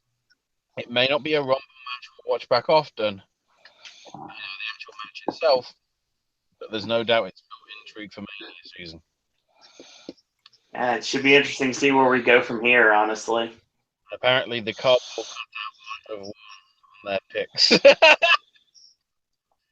Yeah, I'm seeing the cardboard titles on Pachiti's shoulders right at this moment. So yeah, that's our show. And Acer says the co-main event between AJ and Cena was something else to another level. Early match of the year candidate. You can watch that match over repeatedly. Absolutely. I mean, it was 20 minutes away from being Okada and Omega, but it still was good.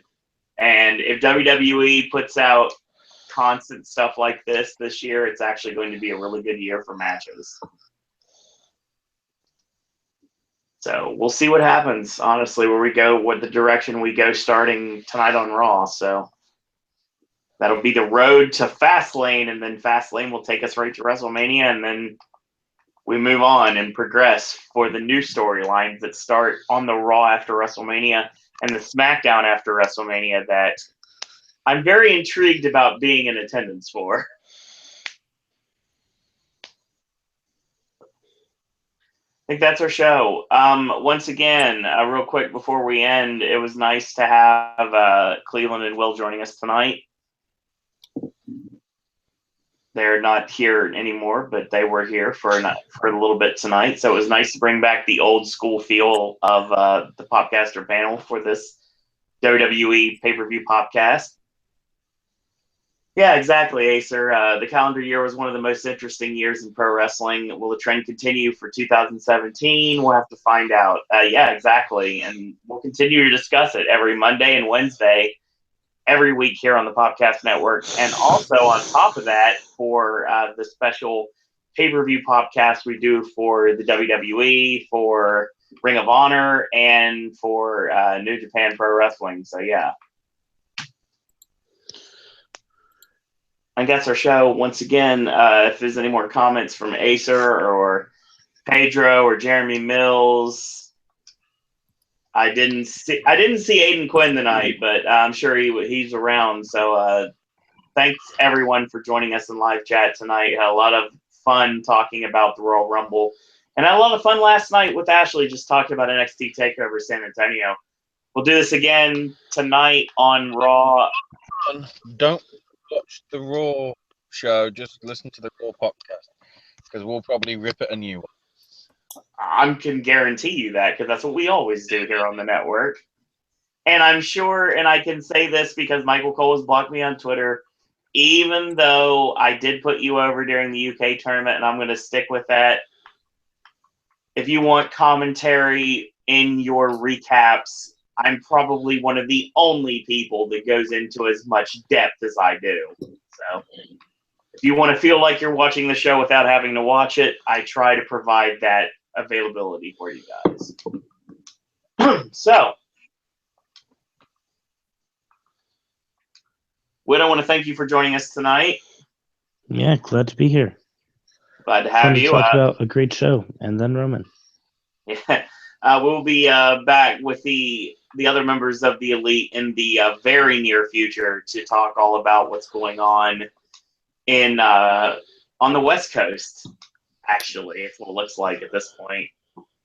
I'd just like to point out that watching how Vince and WWE creative has handled this storyline stuff, it makes me really appreciate Horror Nights more. There you go. Exactly. And now you can get some more of the inside references I make on the show that go over everybody's head. I feel offended. I don't know why. Where can they find you on social media? At whatever my Twitter is somewhere. That's very helpful piece of information for everybody that's listening right now. At Jedi Whit 82. Yes, exactly. Travis, nice to have you back for the evening. to talk a little bit of WWE. Back in, like I said, it felt like 2016 all over. 2016, 2015 all over again. Yeah. Let's just not repeat how crappy 2016 was. Understandable, but it was nice to have you back on tonight. You also are available on social media as well. Yes. You can follow me on Twitter at Travis Coaster and my podcast that I do Friday nights at Coastercasters on Twitter.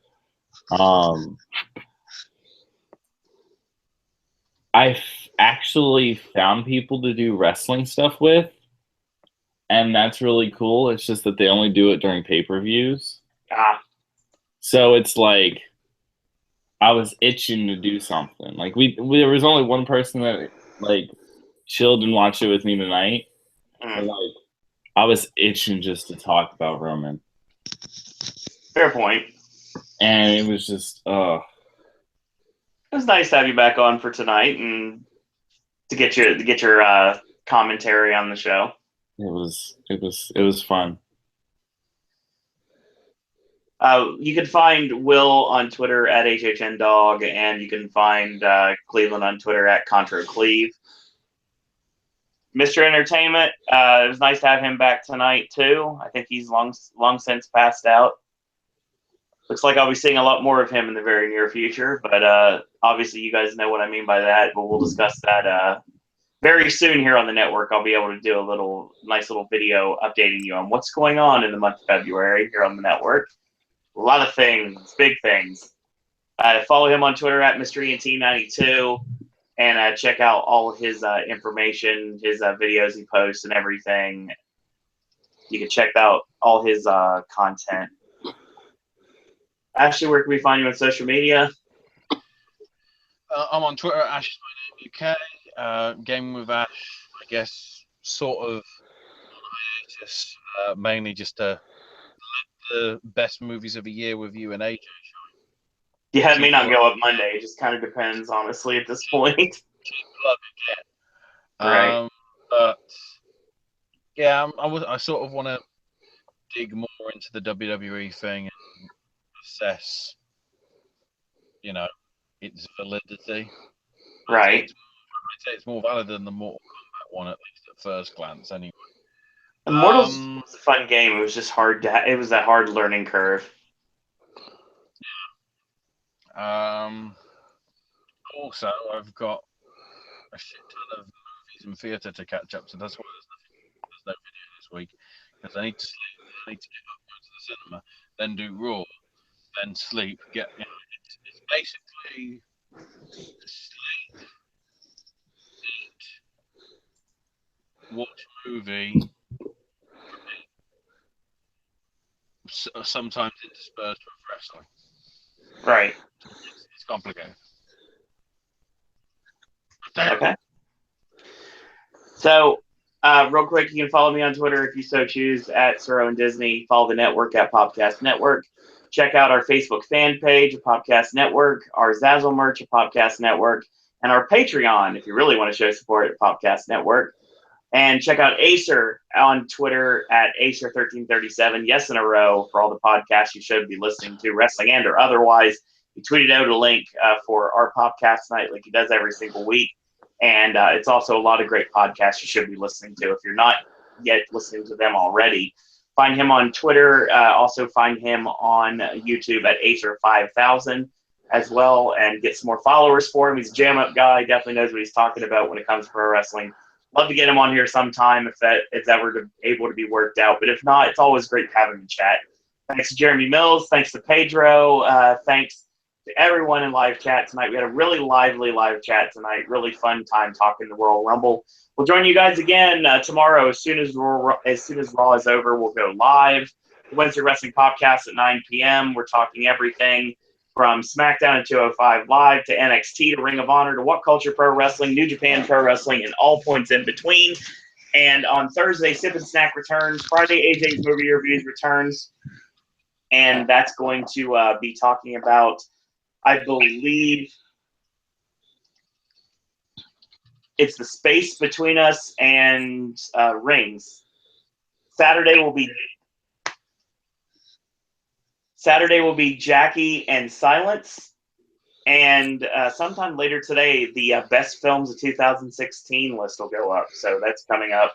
Versus on Sunday. And, of course, we're rolling into waiting for Fastlane in March. But first, we got to get to the Elimination Chamber. So, yeah, we've got that coming up the same night as the BAFTAs. We got a BAFTA prediction video coming up next Saturday. So stay tuned for that.